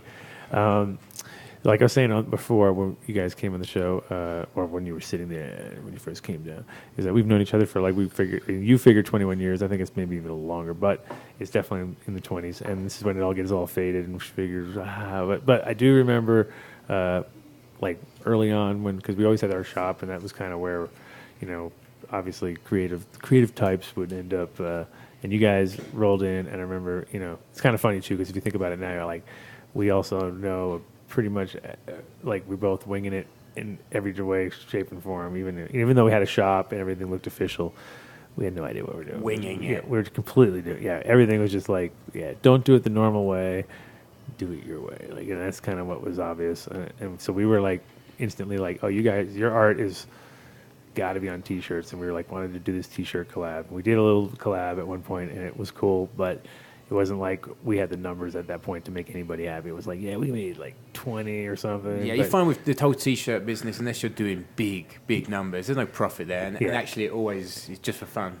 And it's rough because everybody wants to do it, right? So it sounds theoretically like it's the most awesome thing ever. And our friends from THTC, which I'm not wearing today, I'm wearing actually one of my own, but THTC from London, and they've been, they concentrate on just T-shirts and hoodies. And have been for a long time, but it's like they haven't got the price point to make everybody like go nuts, and like it's just weird because hemp's always been like the roughest. Everybody wants it, but nobody can afford it. You know what I mean? They're like, what's that music in the background? I don't hear music. Shoot, that's upstairs, man. Oh, is that upstairs? Oh, go turn it down. While you're not doing nothing, go say, hey, Dan, there's a show going on, and I can driving the man insane down there. So how long's your show been going on now? The show has been going on. I think we're on 4 years now. Yeah, it's one of those. Like it's gotten to the point now where I really just like get up here and just blar most of it, obviously. But is that technical. Anyone tune in at all? There is definitely there's a good like always core like 60 to 100 people that are like here all the time that like listen pretty dedicated, and then there's for the live stuff right now. And then, we get like 3,000 to 10,000 depending on hits. Like, it depends on how because it's across a whole bunch of different things. Depends if Snoopy Dog's coming or something like that. And it's also like we have like SoundCloud and iTunes and different so all these different platforms. If we add it all up, it starts to turn into something. But individually, it's maybe not always the most exciting. So sometimes, but I guess it's not about. How come I got like 48 views and I look at something else? Like I'll be looking down and I'm in between my shit. I see 15 million views and I'm like, whoa, I got 15 million. Oh no, that's some fucking kid. But and some what? How did that guy get so many? So if you work at it and try to get hits and that's your big deal, that's be cool. But not our. Thing. You're just trying to do your thing, right? And if you want to join, I'm just kind of trying to join in. I feel like documenting my journey when I came back because I was on another friend of ours who's, had a show going on for a long time, quite a long time, a few years, and he was at the real kind of pivotal time, and he got a lot of people from out of state to come to Colorado because they're just people listening to the people on the show. And when I moved here, I got on the show a few times, John Doe radio show, and it was like people were like. It was for me. I was like, "Oh yeah, this is cool. I got a lot of stories. We can just sit around and talk about all the bullshit we did in Amsterdam or whatever." And a lot of it was exactly what people were doing here, and it gave me a way to like kind of open up to that. So, I mean, same thing you'll see too. Like, I guess you guys go city to city, and you see the little scenes that are developing, and obviously, a lot of crossover between weed and graffiti always has been. We know that's for sure because it's always like. There's always straight edge guys like this guy over here, boring, but get him at the karaoke, and I'm sure it's on. He's anything but boring at karaoke, isn't he? Everything but boring at the karaoke table. Get a comment, Bob? Not really. I feel I'm a bit outnumbered. Do you smoke? Huh? No, but he used to smoke. Sure. Yeah, he does. He's just not a big smoker. He's not this avid smoker like yourself. And the thing is, for us, like. I think it's interesting too because the weed game right now is being run by people in a same age group as where the art scene, not completely, but for a lot of because people get taken more seriously when they're older and they've been actually got a body of work that's been spans generations. People have actually seen some people's illegal underground work, just like our illegal underground work has been sort of like glorified a few people rise to the, you know what I mean? It's like, it's weird. There's always little parallels, always, you know, weed's the easiest because it's like, yeah. Graffiti and weed are very similar. I've been thinking about this for days. I just thought about it, and it's like, it is actually pretty close because you're doing something that's illegal, other people appreciate it, and the minute they see it, they smile. Kind of the same thing, right? Weed. Yeah, but I think also it's that you're not doing it. You're not. And doing now it's it legal. because And now you're doing legal shit. But yeah, you're not doing it to try and do something. But illegal. now you're allowed to do legal. Exactly. But if you were allowed in the first place, like it's with our artwork, we went to the streets in the first place to paint because none of the galleries gave a shit. Right. You know, no one was going to show your work for you, so you had to show it for yourself. And by putting it out in the streets, you made the street your gallery. Mm-hmm. And it only took a year or so, and you were out there during that time, and you're seeing these characters pop up all around town, and then suddenly people do want to put you in a gallery. Right. And so, yeah, you start off illegal, but in the end, what you want is to be comfortable doing your thing. And you guys were pretty successful right out of the gate also, which I was always impressed with because, I mean, you're actually like trained architect, or, you know, you have a real skill set that's already like puts your work in a little bit of a kind of a different box, let's say, than some people. Everyone's like doing giant sweepy things that are like big and shaded everywhere and crazy, and then your work, your part of his work, or your part of the work that I always appreciate is just like the line work's always really on point, and I'm always like, wow. And I think to myself, well, better be. You know what I mean? In fact, that guy's an architect. Okay, Trog is going to join in. Who is it? This is Trog. This is the artist from Trog. upstairs. From Australia. Trog's in the house. Is this finally you? Hello, Trog. I hear I hear kids. Can you hear us? Hello. Hi, man. Hey, there he is. Yeah, you hear me now? I can't really hear you. Hey, it's all like digital. We're like robots. Robots. Are we? Are like Transformer sounds, or what's going on?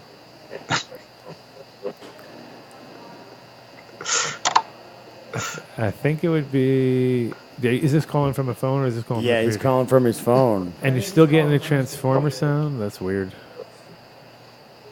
Did you call from your phone, Trog?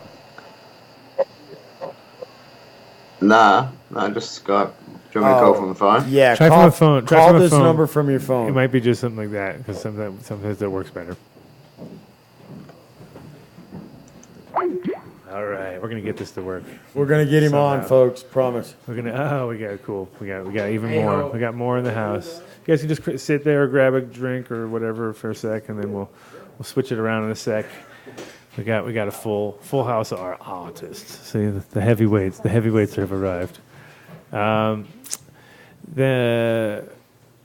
when I was, I'm totally spaced out. You guys were discussing how art was illegal at one time and it became legal now.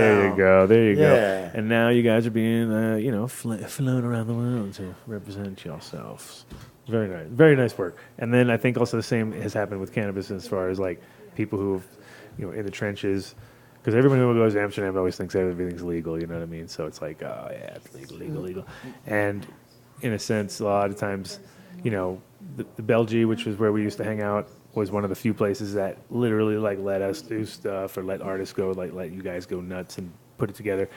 And that was the culture that made Amsterdam cool, because it was like, you go out to that bar, you'd see a new piece, everybody would be like, it would kind of energize the vibe a little bit, and then a month or two later there'd be something new, you know what I mean? And that whole new thing was people talk about it, and it was like you sort of saw that little scene develop.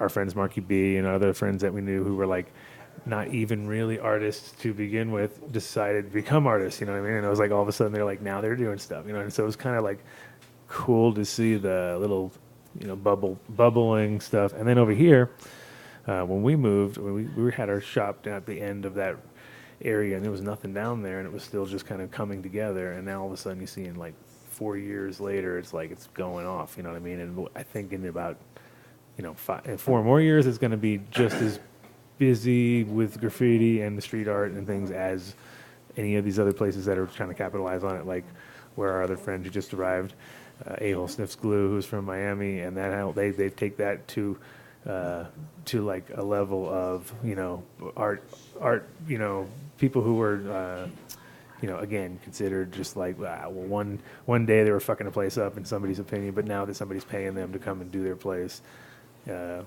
he's got a great story because he fucked the system when they tried to fuck him. So he's all about like when it comes to that whole copyright thing that they were trying to talk about. I'm sure his story came up just because he's one of the few people that won, took on a big fucking company who was using his work, and you don't care, I know, but at the same time, everybody cares when their shit gets. Because I remember the show once when we were, we had all our breakdancers. Remember, we were in Spain or something. I think it was in Italy. Yeah, I think it was in Spain or Italy. Maybe it was in Italy, and we came around the corner, and all of a sudden, you were like, I think it was Oakley. Was it Oakley you guys were working with at the time? And it was like a whole booth, and it was like, bam, like we're in the center, London Police, and so that was pretty. Maybe 2002 or something. Yeah, I'm going to go for Barcelona. It was Barcelona. You're right. It was bread and butter. Bread and butter. That's what it was. It was bread and butter. And you guys had a pretty good chunk of the booth at Oakley that represented in the big side of the thing done, and that was when you kind of could see that it was being appreciated by some of the people who out there. The brands were really, they jumped on that street art scene, and they do limited editions with the glasses, with the hoodies, with the packs. That seems to have died down a bit now, to be honest. But what should he pull up so he can show some pieces for people who can know what the fuck we're talking about? Well, we can get our Instagram's pretty much the best place. That's just the London Police, and it's all one word, at the London Police. I was going to ask you guys, have you seen the explosion of the graffiti as far as popularity contributory to Banksy, or vice versa? Banksy's popularity has grown with the popularity of street art. I think both. It swings. His timing both was ways. good. His timing was great. Yeah, absolutely. Yeah, I don't impeccable time. I think all right. Truly, the word phenomenal would be given to what Banksy did. As long as you guys have been into it, you guys probably got a lot more knowledge of it than I do. Join. I know. That's why I asked, because we're talking about how you guys are flying all over the world doing these pieces now. How are we sounding now, Trog? Yeah, man, I can hear you now. Truggeroony. Sounds way better on our side. The Trugster. Sounds better on our side. All right, cool. So I guess you've been listening. You may want to tell him who our guests are. Exactly. Thanks for running the show, man. This Pat guy. I don't know about this Pat guy. First of all, Trug, you may need a new guy on the feet on the ground over here. But thank you for joining the show. I'm just kidding, Pat. You know me. This is part of my show. I like to. I'm East Coast. I like to. How you like me? I like to fuck with people. But in general, welcome to the show, and we're actually in the process of setting up your show upstairs right now. And so, what time is it right now? Because that's the first question everybody asks from America. I thought you were introducing us. No. First, I have to ask that because that's more important. I want to know what state of mind he's in. Is he in coffee mode, or is he in a beer mode, or is he? I'm 20 a.m. 9:20 a.m. coffee. But it's Saturday morning. So nothing really stressful. Nobody banging on the first beer time, maybe. For you, first beer. A cold Corona around then could do a job. You don't drink, I don't believe, not much. No, okay, so that's good. So you're just rolling out of bed, having your first joint rolled, or maybe having to go do a dab or something like that. Hopefully you're not unable to even get that together. But I have in-house here. I have some friends of mine from Amsterdam over here to it's like, man, if you could have been here, this was like ultimate time to be here, because you would have been immersed into the American art scene, just because everybody's in town for a great graffiti thing that's going on this week, which is called Colorado Crush. And so it's also good timing though to have your show, because now we have your art on the wall. You are here. My friends in town, so we have something to show. On top of the fact that you got a huge body of work, which is great. So I'm actually squeezing it in as much as I can upstairs. I'm trying to get it all looking good and not completely run out of room. You're also a tattoo artist? Yeah, that's it. Yeah. For how? For like 20 plus years now or so? Is that? I mean, I kind of. No, not tattooing of any. Just the art side of it all for over 20. just posters and underground comments and stuff. Gotcha.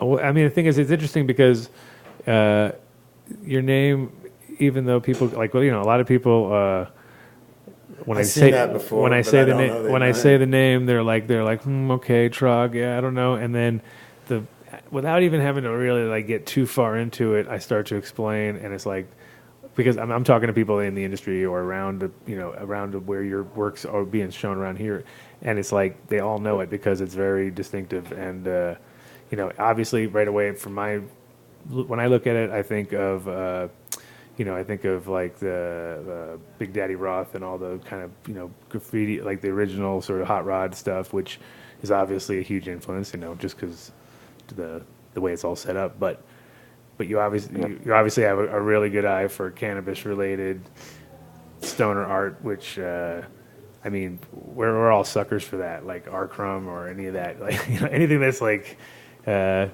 of nostalgic and gives you that vibe right out of the gate that it's there's a lot more going on than you think, you know what I mean? Yeah, man. Yeah. I love those old. I grew up with Ed Roth stuff and. Stanley Mouse and Rick Griffin. Stanley Mouse, yeah, for sure. We had a show with him. Like he licensed a bunch of work to put on skateboards at one point. So we had some skateboard show, and it was, most people just put them on their walls. Very few people grinded on them too much. I saw one or two people actually rode on them, but for the most part, people were just buying them and slapping them up on the wall. So, where you from, Trog? In Australia. This is Chaz, by the way, from London Police. Nice to meet you, brother. You too, man. You too. I'm from Melbourne. Oh, Melbourne, yeah. Got lots of good friends out there. The Everfresh crew, like Roan and Phibbs used to live out there. Some good boys out there, right? There's heaps of graffiti in Melbourne, man. The city's pretty much covered. Yeah. When I was there, I stayed in Collingwood. I don't think it was Johnson Street and Brunswick, maybe. I didn't get out of those two streets the whole time. Yeah, that place is just covered in graffiti. Do you remember the per square metre gallery back in the day? Per square metre, yeah. Yep. Yeah, that's where we did a little show. A girl called Sam, she was pretty cool. Big tattoo on her face, on her head. Real cool. I've done a gallery in Fitzroy years ago. I think it was like Johnson Street, Fitzroy. Yeah, good times out there. Yeah, I mean it's also really nice to see work put up in the right spots. Just because I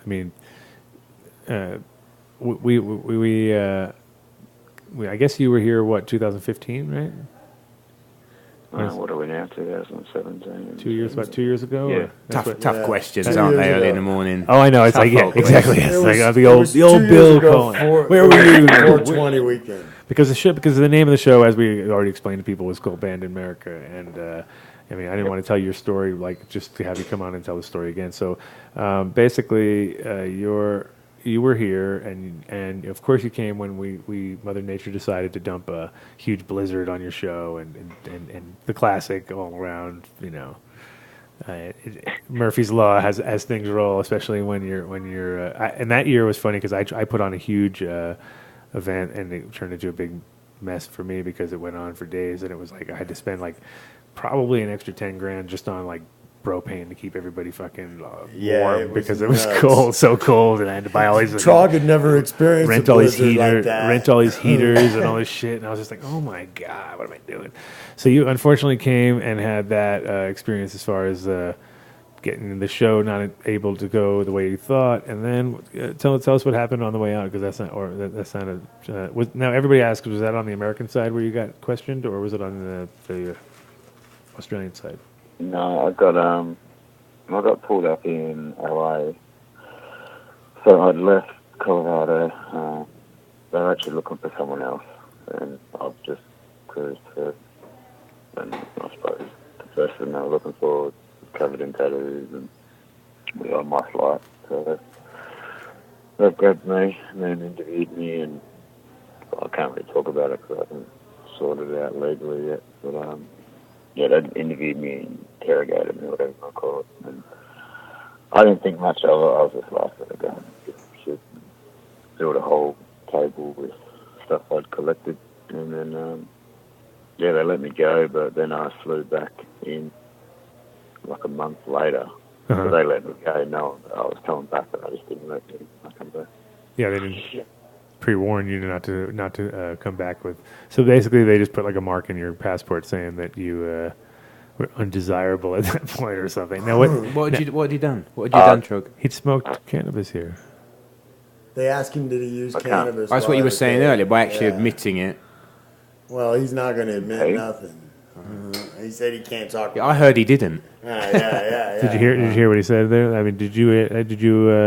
I mean, did they ask you like they basically asked you if you'd smoked cannabis when you were in Colorado, where it was legal, where it was quote unquote legal? Oh yeah, because it was legal, but it's not federally. It's illegal still. Right. So they did the old like, well. So they were asking me, and I was assumed, it's illegal, man. Why are you asking? And did did your artwork get questioned at all as far as your like being like connected to all these cannabis events, and did they like have any access to any of that kind of stuff, or did it just kind of like just random search? Oh yeah. When I come back, they went through everything. I was locked up for like 20 hours, and they'd already gone on social media and pulled up these pages. There's my art section. They pulled up everything I could. Look through all my art. Right. I was on the way to see Tommy Chong to give him a canvas, and they didn't believe me about that. And they were just laughing.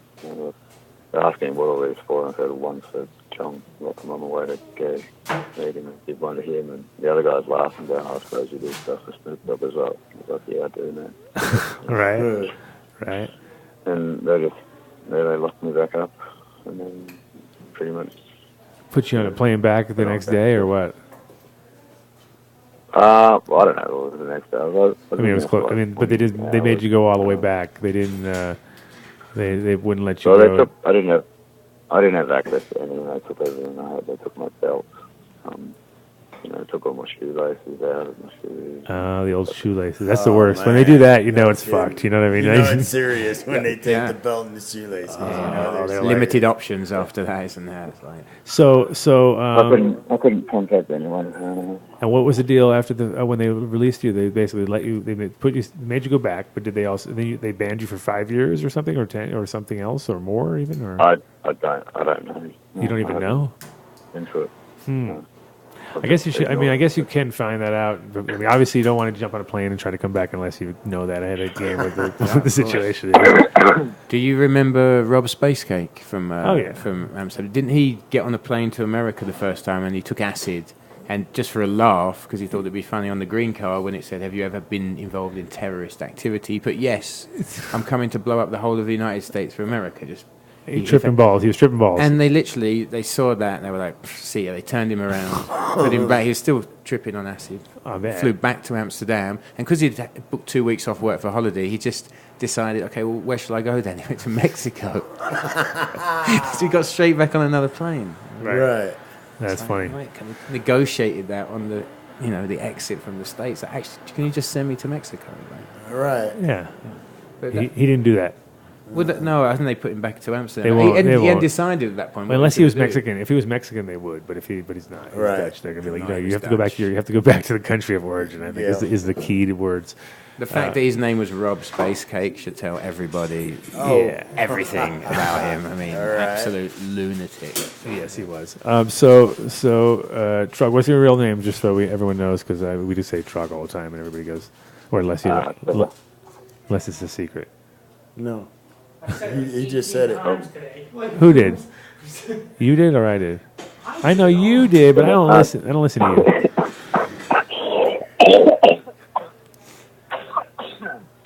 You there, man? Oh yeah. Trevor.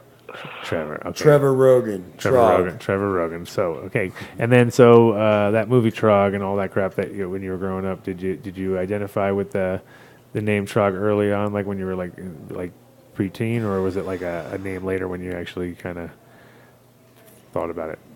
Because it sounds like something you think about going to English class when you're about like 13 or something. You'd be like, all right, you know what? My new name's Trog because I don't want to listen to nothing when somebody calls me my name. So. No, it's more so just when I had to sign stuff, like I was doing comics and the first few I done, I signed with my signature, and so that's fucking not right. Right. Well, that's good. I mean, it's a seal. I like it when it's real. You know what I mean? It's not just a name that you made up. It is personal. T. Rogan, T. Rogue, Trog. Yeah, it's I like perfect. it. Yeah. No, it's good. And it also goes well with the artwork, though, because it's kind of like, the artwork has a sort of Trog quality. a Trog. Yeah, it becomes its own thing. I mean, for sure. I love it. I mean, now that you don't know if you're going to be able to come to the States, is that like, I mean, you're still getting lots of work, I hope, though, from these people who've seen your work already. And oh, yeah, that hasn't affected it now. Yeah, that hasn't slowed you down in that way. At least you're able to have a presence here. When you finally can come over, I mean, in a way, it's like you're kind of building even bigger momentum maybe for down the road, because one of the things that, is really, I do a lot of glass shows at my spot too, and it's like, if I have the artist in the house, I'll probably sell 1 or 2 pieces, 100%. You know what I mean? If I don't, it's like, because people want that connection where they can actually touch and feel the thing. But in a couple hours when we do the show, because our art show is going on for the next 5 or 6 hours, after you've had a few coffees and after everything's relaxed, I can put the computer on upstairs and we can just do a live, show you what's going on a little bit, and then at the same time, you can even talk to us through the giant screen. Would that be all right later here in a little while, Trog? If you're down in about 3 or 4 hours or something like that, when you're it's about noon maybe your time. Yeah, I'll be around. We're open. All right, just give you an idea what the vibe is here and stuff. And I got the screen all set up on my computer. I can just pull you up on Skype there. So that one we can just do like normal Skype. I think you won't have to do the phone deal, because it'll just be my computer. Do the video on video. It'll just be video on video. Video on video action. Oh yeah, it's going to be crazy. It's going to be. What is the time, by the way? The time is 5:30. So why you have things? You have something to to be get with our wall, but we can stick around for. I mean, I'm getting ready to go That's perfect. off when Trog goes off. That's perfect. You guys, all your time is good, because we're going to have to jump off around 6 anyway to get upstairs and have our last hour to put this shit together. Right. And are you going to come back later, or are you going to? Well, how long's your show go on for? Another half hour, another 25 minutes. Oh, yeah. And I'm going to get A-Hole to come down in a minute. So Yeah. Can you get A-Hole to come down? You mean the guy that sniffs glue? Exactly. My Yeah. guy, my And boy. A-Hole. A-Hole who sniffs glue is coming in No, downstairs. You're talking about the youngster? No, I'm talking about the big guy, the And big then one. the big guy with the beard, too, right? Exactly. Yeah. And then let's make that somewhere he can I get. might blow your headphones again. So I don't want you to do that. Don't blow them up. Oh my God! I'm Just trying to. can you put it somewhere where it's like gonna not have to get climbed over? No. On the floor? Maybe if it can reach. Yeah, it's better. It's something easier to. Still, Yep, I'm even better now. Now it's turned magically better.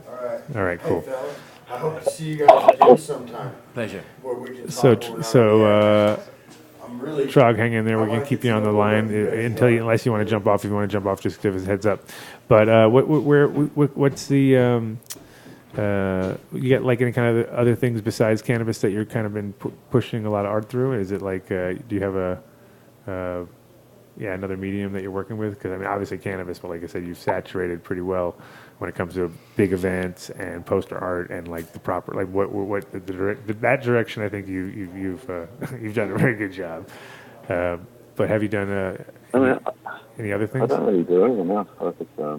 I do music stuff, but I'm not saying I'll only work for musicians and bands that are heavily known in Leeds. Right. Everything else I turn down is if it's anything that's not to do with weed or. How many album covers have you done? I mean, your stuff's so album cover affected. I could tell that could be. I mean, have you done a bunch of CD covers and album covers recently?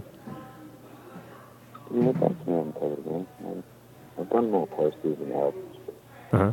I'd rather do posters, like you can have more fun on a poster. Sure.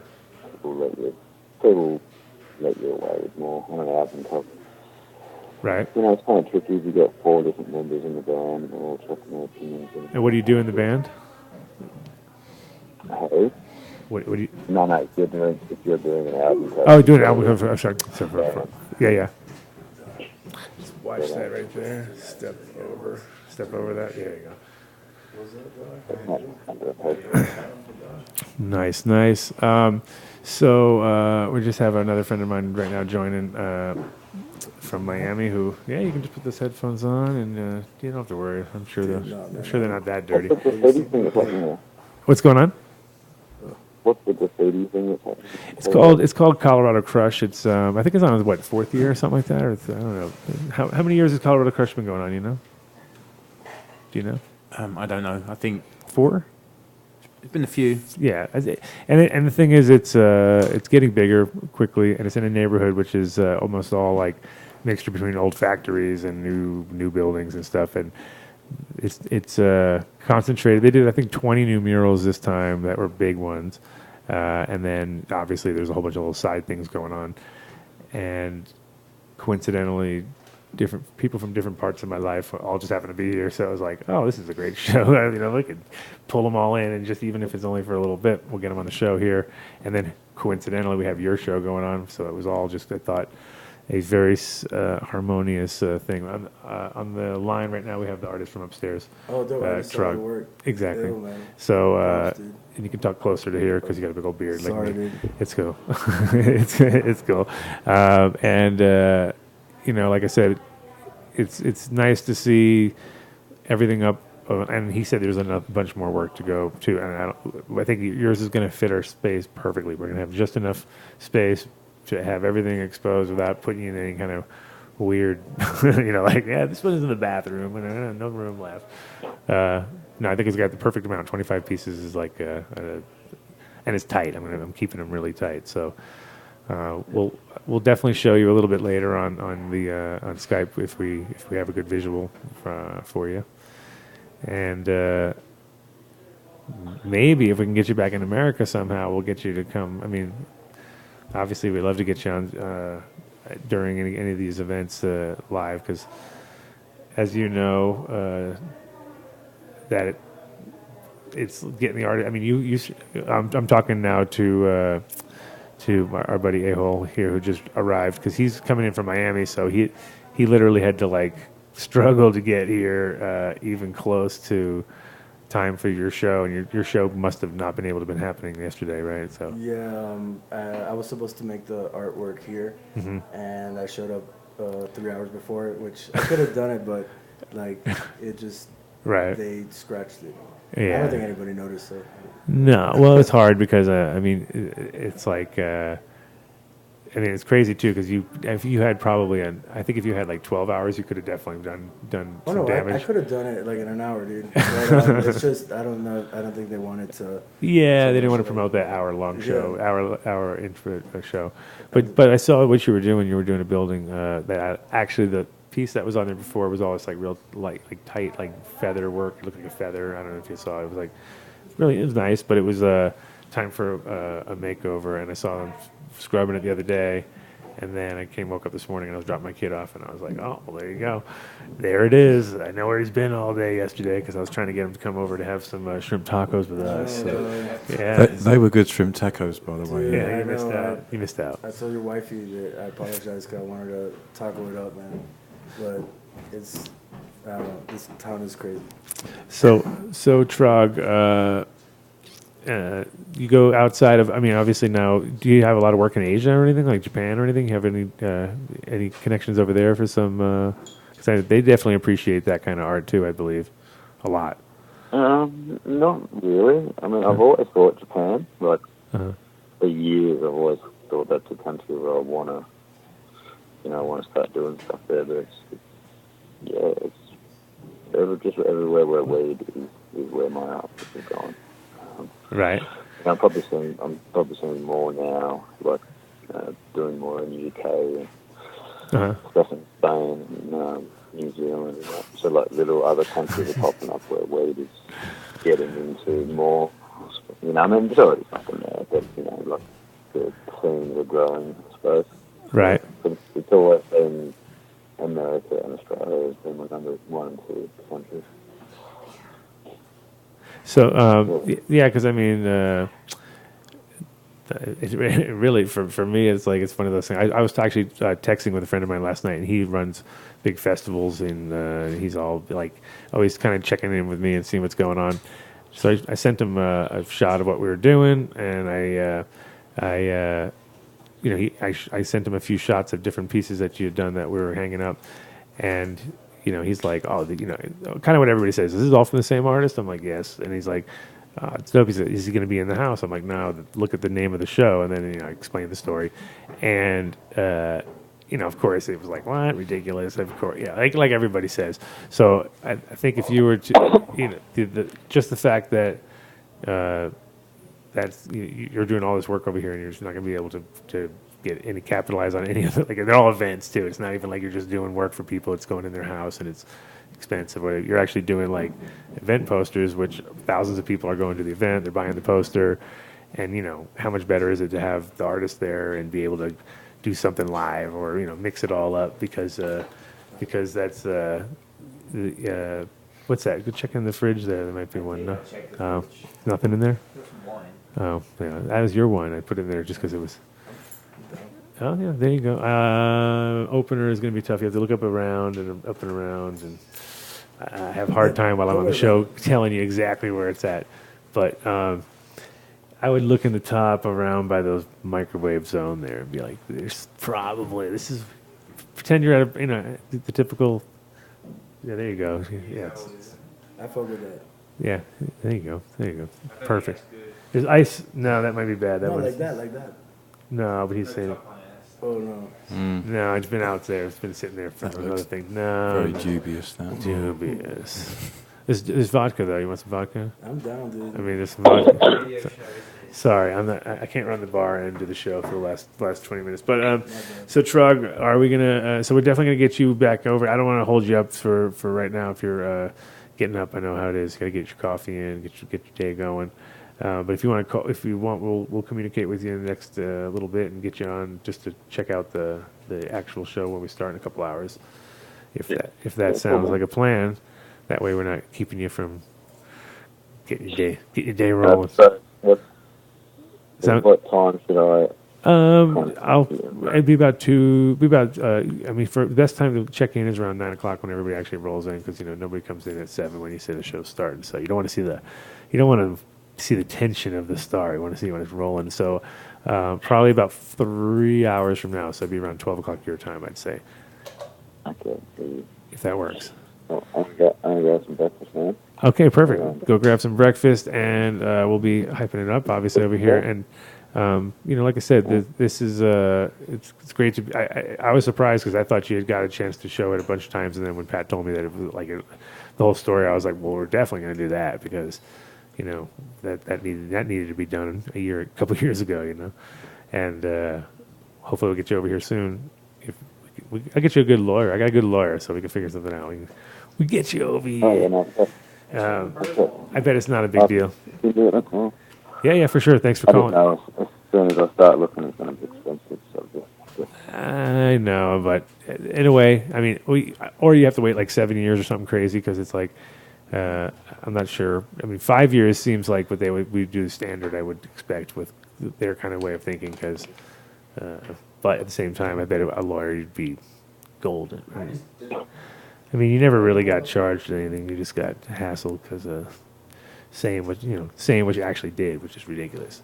But yeah, we'll call you in a little bit, and we'll just make it happen on the big screen upstairs. Okay. All right, bro. Thanks for calling in, and thanks for making it happen because I know it was a little bit of a connection challenge, but I'm sure that's been the story of your lives down there for years, as far as phones and things and connections and timing and everybody not realizing what time it was. I was down there. I lived down there myself in '89 or something, '88, whatever the bicentennial was, '88, '89, I believe, right? I wasn't even born then, bro. And it was pretty interesting. I'm sure it's a completely different place now, but it was definitely fun.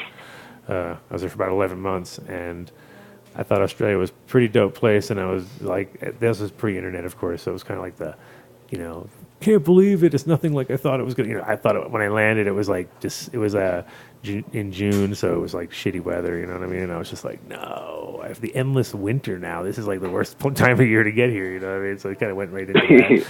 And I was like, I thought it was going to be all deserty and fucking, nothing like I thought. But then I got a chance to travel around, go up north, and a little bit down south. I didn't get to Melbourne, of course. I had a girlfriend from Melbourne who was. They have so many bugs that can kill you in Australia. Oh my God! There's way too many killer insects in Australia. It terrifies me. Oh yeah, you guys definitely have a plethora. You have plants that can cause like one of the most intense pains that a human can possibly feel just from touching a specific plant in Australia. That's terrifying. I know. I don't want to go there because I feel like I would touch something. Don't be a pussy. Look at he made it. He's made it. Yeah, but he was born there. He knows what not to touch. I'm gonna go there and touch all the shit and end up in fucking rashes and getting bit by fucking ants and spiders and shit. Know. Dude, They'd smell it on you. Be fucking they'd smell the fear, dude. I got bit up by some green ants on the beach near Marlborough, between Rockhampton and Marlborough on the beach. I went to some spot and I laid on the beach and it was like middle of the night and I realized that these fucking things were all over me. And I was like, oh man. I went up to the road and then next morning nobody would pick me up because my whole head was all swollen up and it looked like the Elephant Man or something. It was just like people were like, what? Cars were swerving away from me and shit. They were like, don't pick that guy up, you know. I didn't figure it out for a little while. Like, oh man, why is my eyes closing up? And why, like everything was just weird. But yeah, it's a rough country, but at the same time definitely beautiful. And I mean, at least you're stuck there, and you're not actually stuck here and can't go there. That would even be worse, I think. So, you know, so you ain't missing much. It's all trumped out since you were here. So it's not anything like it was when you were here, and it's even worse. Like now, it's people are just trying to. People would love to be able to live there. I bet no Australian. I bet they're not letting any Americans in. If they're smart, they're like, nah, we don't need any of you guys, because it was always hard down there, right? I'm out of here, man. All right, man. Take care. Peace. Laters, dude. It's tough at 9:20 in the morning when you're trying to do a show. But at the same time, hopefully we'll have him back at 12 o'clock after his breakfast on the big screen, feeling all relaxed. He'll be fine. Are you gonna have him all Skyped in? Yeah, I just put on the big thing up there and just let him check out what's going because he can't come. That's the name of the show, Banned in America. As you noticed, you would be banned in Australia for sure, just because your name. Like he's got the worst name. Like I always pick out worst names. I'm like, it's a good name because everyone remembers it and everyone laughs and everyone thinks it's funny and everyone asks me, "Did you really sniff?" Like it's like the first question, so it's like you got it going. You got a great name. I'm not saying it was a bad name. I'm just saying you got a terrible name for like if I had to be your lawyer, I'd be like pulling my hair out all the time. I'd be like, "Fuck, man, A-hole sniffs glue is a really hard name to promote." Like people will get scared, I bet just because. And London Police is sort of similar because people get like, police, you know what I mean? I've heard people like. But I mean, with his name, it's pretty much. The London Police came by, and I'm like, what? Like, dude, yeah, they're guys. They're not the police, especially in Amsterdam. I mean, here it would never happen, but in Amsterdam it could. They could roll through, be like the London Police for here, But I feel like it's always smart to have a good name, obviously that people remember. That makes sense as an artist. But give us a quick overview of your story, because I mean the whole thing that blew me away is that Miami being one of those places where it blew up so fast and it became such a scene really quick, and you were like living there, so you're local. Yeah. You're not like you didn't come there because it was because of that. You actually watched it all happening all around you. And then you guys went down there. I missed your show just because I had to do my own thing, but at a trade show. But I mean, it's that on point that the best of the best seem to be all coming there to come to once a year and bomb the whole place out and make it all cool. And that, I mean, 10 years ago there was nothing, right? You're talking about the Wynwood thing. Yeah, exactly. Like that whole area, and where your scene is right now. Basically. Not that you grew up in Wynwood Walls, but you grew up in I grew up in Miami because my parents ran away from Castro in Cuba.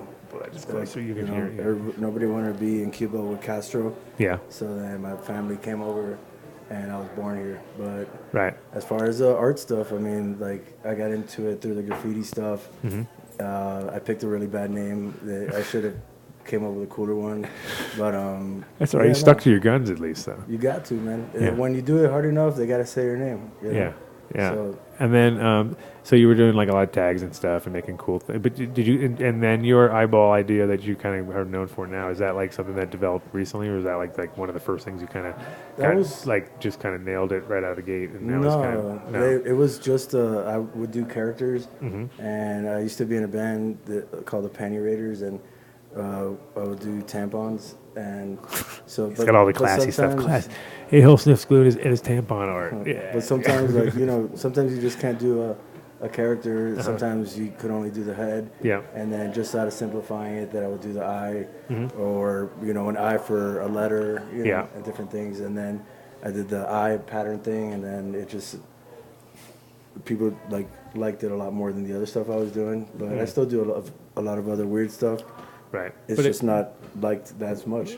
Okay, and then obviously other really cool part of this, and like whenever I meet, because I only met you recently, but it was kind of through a good friend of mine who I know wouldn't steer me wrong in a sense, and it was like kind of classic. All the way here. Yeah, exactly. Leanne, my mom's friend Leanne, who drove all the way here from Miami before you. Like could have brought you here. It would have been perfect timing, but instead you got stuck there and got to see the whole fucking nuts. That would have been a crazy road trip, though. And but the thing is, she has a really good eye, and she understood that we would get along. A lot of people just think it's a beard, but at the end of the day, what's all this? Miami. Yeah, that's a picture that comes up all the time, and I'm stoned in it. Oh yeah. I can't read anything in my eyes. Are just like, no, bro. You have to read everything. You're the reader. You're the reader guy. I can read. I just can't see. That's from the legal thing, right? I have to put on some glasses. Okay, so there you go. So but in general, she was also telling me the backstory on the fact that you actually painted a friend's store, right? And got did a real commission piece, like you did your own commission, like on a guy's store, and then somebody used it as an advertisement, right? Yeah, they slipped and I gripped, right. And then all of a sudden they were like, oh yeah, it's cool, it's just street art, you didn't own it, you know what I mean? But we're gonna use it as the exact backdrop of our total line, you know what I mean? So tell us a little bit about that story, because that was pretty awesome. And that was, you don't have to tell us any crazy amounts if you don't want to know. No, I know what I can say. If I say too much, I can lose my money, and ain't nobody taking it from me. Right. But you've already been trained on that. No, it's it was a wall in Wynwood that got photographed, and American Eagle, they used it. I'm assuming somebody lost their job, and I had a really good Jewish lawyer, and he fucking sued the shit out of him. And and was it like a billboard, or was it like one of their catalogs or online stuff? No, it was a global campaign. A whole campaign based on that, one background. It went to a lot more places than I've ever been to. Huh. So that's crazy. Yeah, dude. I mean, I don't know. My bad. I'm like, this altitude got me fucked up. Oh, it's cool. It's cool. You don't have to. And like I said, I know there's a lot of stuff you can't talk about on that whole point, but just the fact that you actually got a lawyer to represent a street art thing. Luckily it was on if it wasn't on a building, it would have been fucked. Pretty much, right? Was that? No, or do you think you would have made it if it was just on like a wall that wasn't? Obviously, if it was on an illegal wall, they could have just said, "Well, fuck you." No, the thing is, or you think you could have got him for that too? No, right now in intellectual property, there's a lot of gray area, so that's why there's a lot of settlements that are happening. But pretty much what happens is that everything has a value. A lot of times people think that the public domain is out there for the taking, but if you're doing a photo shoot, even if you're gonna hire a model, you gotta pay her. If you gotta hire, get equipment, you gotta get the equipment. If you gotta get a studio, you gotta pay for the studio. So basically what happens is when something takes up a major part of the image, you're basically using the image. So that's where the image was appropriated, even though they actually didn't put it on like apparel or anything like that. Sure. And nowadays there's like a value of web traffic, a click. And well, it's the same with cannabis. Like we're going into that quickly head first also. So it's like, names that were just names that we made up that were kind of like, obviously to separate ourselves from the rest, are now, being backed with real lawyers that are standing up for it and saying, well, you can't use that. And it's being used in so many dispensaries for promotion, and we have to know if it's the real thing. And now, with cannabis is different. You have actually genetic markers. With art, it's pretty much like, there it is. It's my art. You can kind of it's cut and dry for a lawyer a little bit, maybe better. Plants a little bit weirder because you're kind of dealing with living stuff, and then it has to be, fought at a little bit of a different level. Yeah. Actually, I mean, the whole case thing, I mean, everybody thought that I was nothing was gonna happen. Everybody was like, "Oh man, you're stupid," but I mean, whatever. It is what it is. Like, the lawyer, he was a good dude, and he's been around the block, and he felt that it was definitely worth pursuing, and he did it. And now a bunch of people started suing right after that, and they called it the summer of suing, like on, I forgot what article it was, but it is what it is, man. Like, it's, I love painting, but I love living too, you know what I'm saying? Like, and being broke ain't cool. And I've worked many shitty jobs, so, if there's an equation that there's money being made and I'm a variable in it, I better be getting paid, you know what I'm saying? Like, right. So. I mean, we know that there's it's again, we go, to compare it to cannabis, is like we put out a lot of stuff. People have taken it and used either taken it for real or just taken the name, and taken the name and slapped it onto whatever the fuck they want. So that is kind of the same vibe where you're like, and up until this point, it's like you knew that you could never do it because at the same time you would get to a certain level and it would be like never federally accepted. So therefore, and with graffiti, that's what we were trying to talk about. Kind of, I was trying to make a comparison earlier, and maybe this makes it a little bit more clear that like there is definitely like, when it comes to graffiti, which is considered crime in some places, there's some things, is also considered art. If it's in the right place with the right, and I believe that it made it even easier because you had your friend's store. So it's like, motherfucker, my friend's store. It's like if somebody painted my place, then they used it for the back. I think it'd be pretty cut and dry, a slap down case where you'd be like, well, fuck you. It's, I paid rent for this space, and that's why it's there. It's like, but. I mean, you did good. It's like, pat on the back. That's all I'm saying. We're not going to praise you because it's obviously we know we don't want to sue people, and we're not trying to sue people. And that's the same thing with cannabis. Nobody wants to do it, but if the wrong people do that get represented by it, it's sort of like, well, that's not why I did it. I mean, I didn't make it for them. I made it for people who would either not. And a lot of I think that's with a lot of street art and stuff too. It's always been that, and that's why it has to disappear sometimes too. Because if it stays up for too long, it almost gets kind of stupid at that point too. And then people freak out. It's like kind of like the flow is actually more fun anyway. Because if you don't want to be stagnant, Totally. I like my walls to run forever.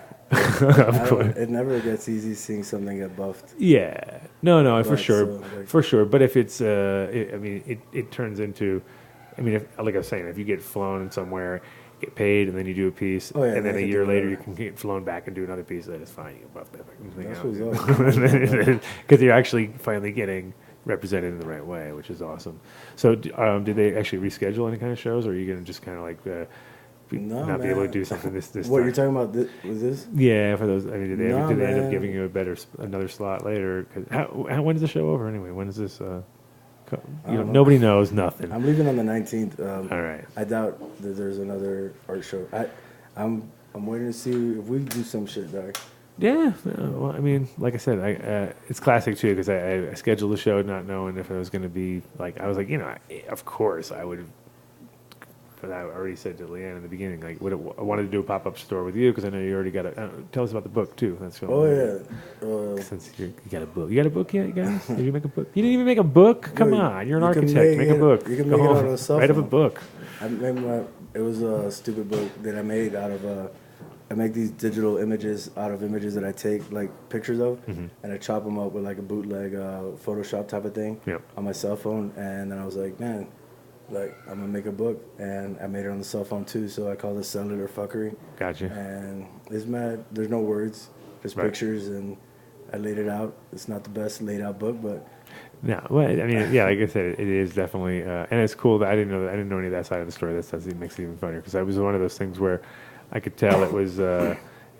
wasn't trying to be groundbreaking in any way, shape, or form, but it was at the same time pretty cool because it created a and I showed it to a couple of friends who were like other kinds of artists, and not really street artists, but they're like graphic artists and really that graphic designers hate that shit. And they were like, it's horrible. It's horrible image. It's like super pixelated stuff, and exactly. They get all crybaby about it. They were like crying about it. And I was like, well, no, it's not. I don't think this is like his like he's saying this is his thing and this is what he's all about, as much as like, yeah, this is just something I don't know. Yeah, And most now of those images. I know you were made it made on your phone. It even makes it more realistic. All those images were created usually either while I was lying down or taking a dump. So there you go.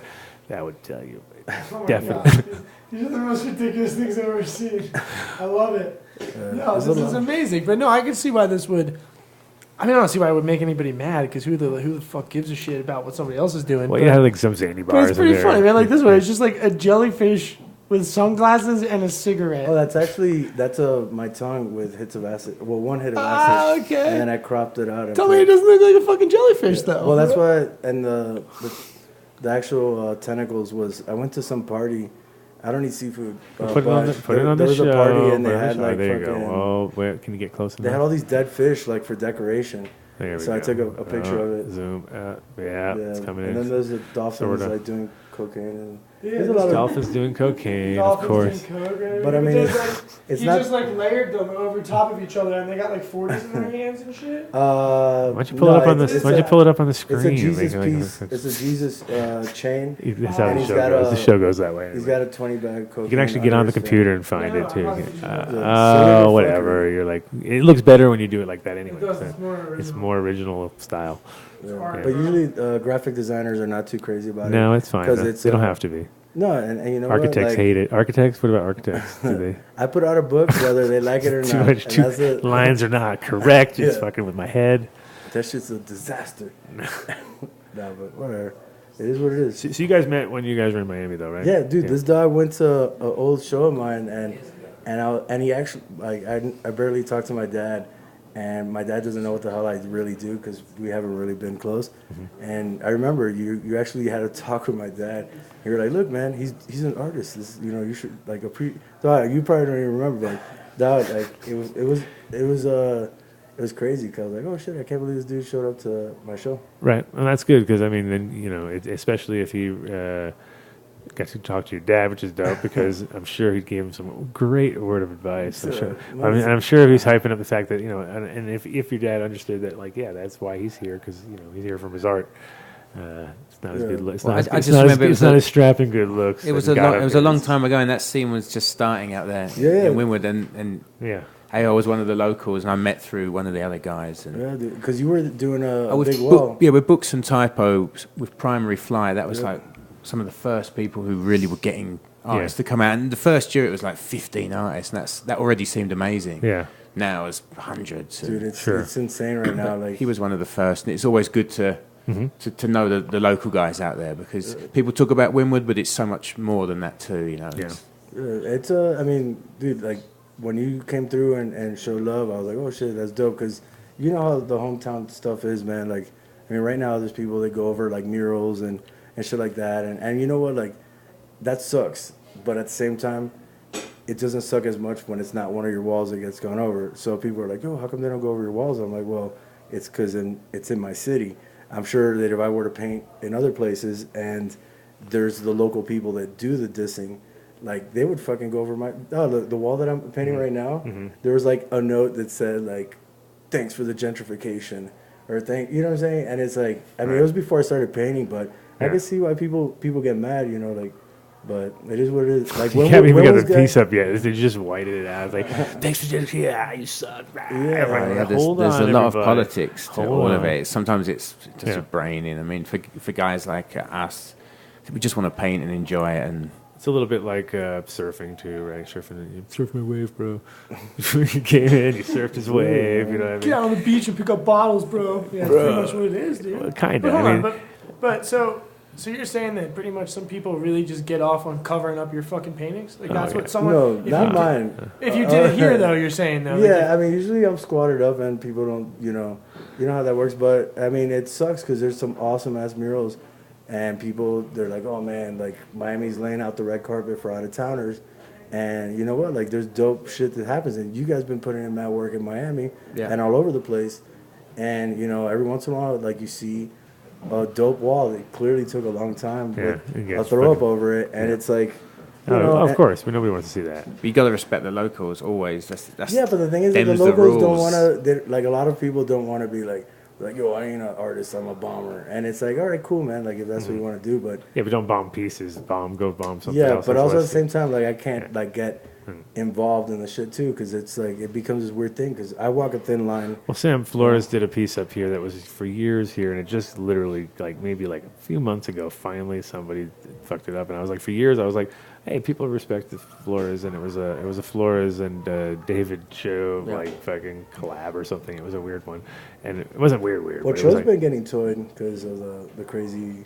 It was a David Cho thing. Yeah, it was They a probably got toyed because of that. Though. Yeah. I'm a huge David Cho fan, but Right. you know he's got some crazy haters out there. well, yeah, because he does like 9-hour long sex crazed podcasts all the time. So like, It was on some other shit that he said, but like I'm not even trying to throw no shade at that. No, but I mean, definitely, it might have been. I don't even know if it was on purpose, but it was there for the whole time I was living here. So it's been there for 7 years at least. So it's one of those, like, it's on Main Street. It's not like in a hard to get to spot at all. It's a fucking door. Yeah, on a long enough timeline, it will go at some point. Yeah. It doesn't matter if it's because it gets tagged the next day or because it lasts until the whatever material it's on just But it's always disappears, nice. like. Sure, it's always nice. I mean, like, trains are fun because they keep moving, so they have a chance to live sometimes for quite a long time because they're not always easy to get and attack and get cover up. So those things live here in town. Pretty good respect. I mean, it just depends on the town you're in. Some towns are, but of course, you'll come in and there'll be some real quick fucking shitty tags up, and sometimes they'll they tag cars here and stupid shit. We were just like, really? You can tag my car? Like, I've seen it happen. It's like, so then you just know that they're not at all. They're just trying to wreck shit. You know what I mean? That's like bullshit. We just come in, we get invited, and we just want to make a good piece. And if it gets hit, I kind of let it go. The minute I finish it, and if enjoyed Well, the there's not much you can do. process, we just let it go. I mean, if the locals feel that they need to hit that for some reason, you've got. In some ways, that's. It's like fighting the internet. You know what I'm saying? Like, people say, like, I love my haters. I hate my haters, but sometimes you just can't feed the trolls. Yeah, our job is to come and do the piece, Mm-hmm. and I say job in the broadest possible sense because it's like just fun to be here. Sure, but we just got to make a good piece. This is your 7th time to Denver now, or something like that. But I've never done a mural here actually. I did a show, Black Book Gallery. Yeah, no, we did, and it was funny because when you guys did that show, we had just pretty much opened up our spot, and then you guys tagged our spot, which was awesome. And then when we left, we had some really nice. I mean, they did a huge piece, and it was like the building was built in the 50s, I believe, and so it was like this really old school where they just put slats in the back. So I was like, we could actually figured out how to cut the whole thing out and then mount it and then take it out and then replace it. And it was like a lot of work, but it was worth it because it was like just because it was a black and white on a giant thing, and we used it at our next store. And we didn't even have to fucking, we knew we didn't have to tag up nothing. We just throw that bitch over. No, it's because you care about it, dog. Like, and it was like, man, this is a lot of work, but it was totally 100% worth it, Sitting in my garage now. I should have put it here, but I was like, at the same time, like, I'll cover my walls up. I'll be coming through again. It's so big. Yeah, well, no, look, they would love it. I have all these blank walls, and I was like, well, I'm going to kidnap you in the next few days. We should do a collab upstairs. I'm down, dude. Let's do it. Yeah. I'm going to take a photo and send it to your dad. Say, man, bro. My dad still doesn't even know what I do, though. And so do you have an email? You have an email address or Instagram or whatever? What's the best? A-hole sniffs glue. AHOL sniffs glue. And that's on that's your that's whatever. everything. Yeah, whatever. How many other A-hole sniffs glues are there?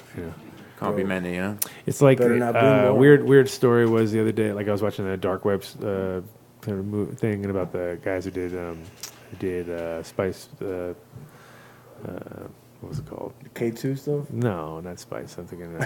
Sorry, the online fucking. Sales where you could just buy shit with Bitcoin, come on. The thing on Vice? Yeah, exactly. What was it called again? I don't know. I don't even how's know. my brain? I have no idea. See, I can't believe Dark web doesn't even sound like interesting to me, but I know there's some crazy shit there. Yeah, it is. But it's I don't even like computers too much. Cell phones are like. Cell phones. Well, they are computers now. Cell phones are computers, but well, anyway, too long of a story. We have to finish it later. But I'm glad you guys all came in. I'm glad to get you in the same room again. Glad it's like getting you two in the same room is hard enough. Then I managed to get all of you guys in here. But you're the shit. That's huge. That's why it is. We're going to have a show tonight. So if you're in Denver, obviously come through. Check out the show going on here. You guys are here till Wednesday. You're here till Wednesday. You're here till Monday. Yeah. and you're here till like whatever the 19th is. Yeah, you still got some time. You got 4 days, so you got till Tuesday or something. So it's like a Monday, Tuesday, Wednesday. Perfect. You're awesome. We'll be crossing over, obviously. Thanks for having us on. Of course. What time is the Trog show going on till tonight? Till midnight. Yeah? Ish, midnight, 1, whatever works. Depends how late people want. Question mark. Yeah, that's usually what we do. Usually put a question mark. That's the best way to do it. I want to big shout out to beautiful wife Cece, who's probably upstairs with Nick still because he's running around. Like I can hear him all the running around up there. Managed to keep him from coming downstairs, which is amazing. That's a job and a half right there. Big shout out to Ace, who's not down at the farm for the first time ever during the show. She's here in the building, which is amazing. I know a bunch of people wanted to see her. They all wanted to say, "Oh, could you have a show with Ace?" Oh my God! So she don't want to be on the show today. Well, I doubt it, but definitely in the future, one day I'll convince her. Somehow I'll sneak it in. A-Hole Sniffs Glue. Can't believe you're here, all right, guys. Thanks for coming back. And the kid ran the show like a fucking champ from old school. Came in. Look at the new equipment and know how to use it. Just do it. Did it. Done it. Don't fuck up and not upload it right now so it goes into the wrong. Just fucked up. So see you guys next week. And who knows what's going on? I have no idea. I know Grow Life's going to have me on. Something's happening. Don't worry. Keep an eye out. Peace. Yeah, this shit is legit, man. I didn't know I didn't even know the hell I was walking into it. Yeah, man. And then I noticed that I was on the phone. We want you to smoke the real thing. We want you to smoke the natural herb. Some call it marijuana, some call it sensimedia, some call it lamb's bread, and some people call it ganja.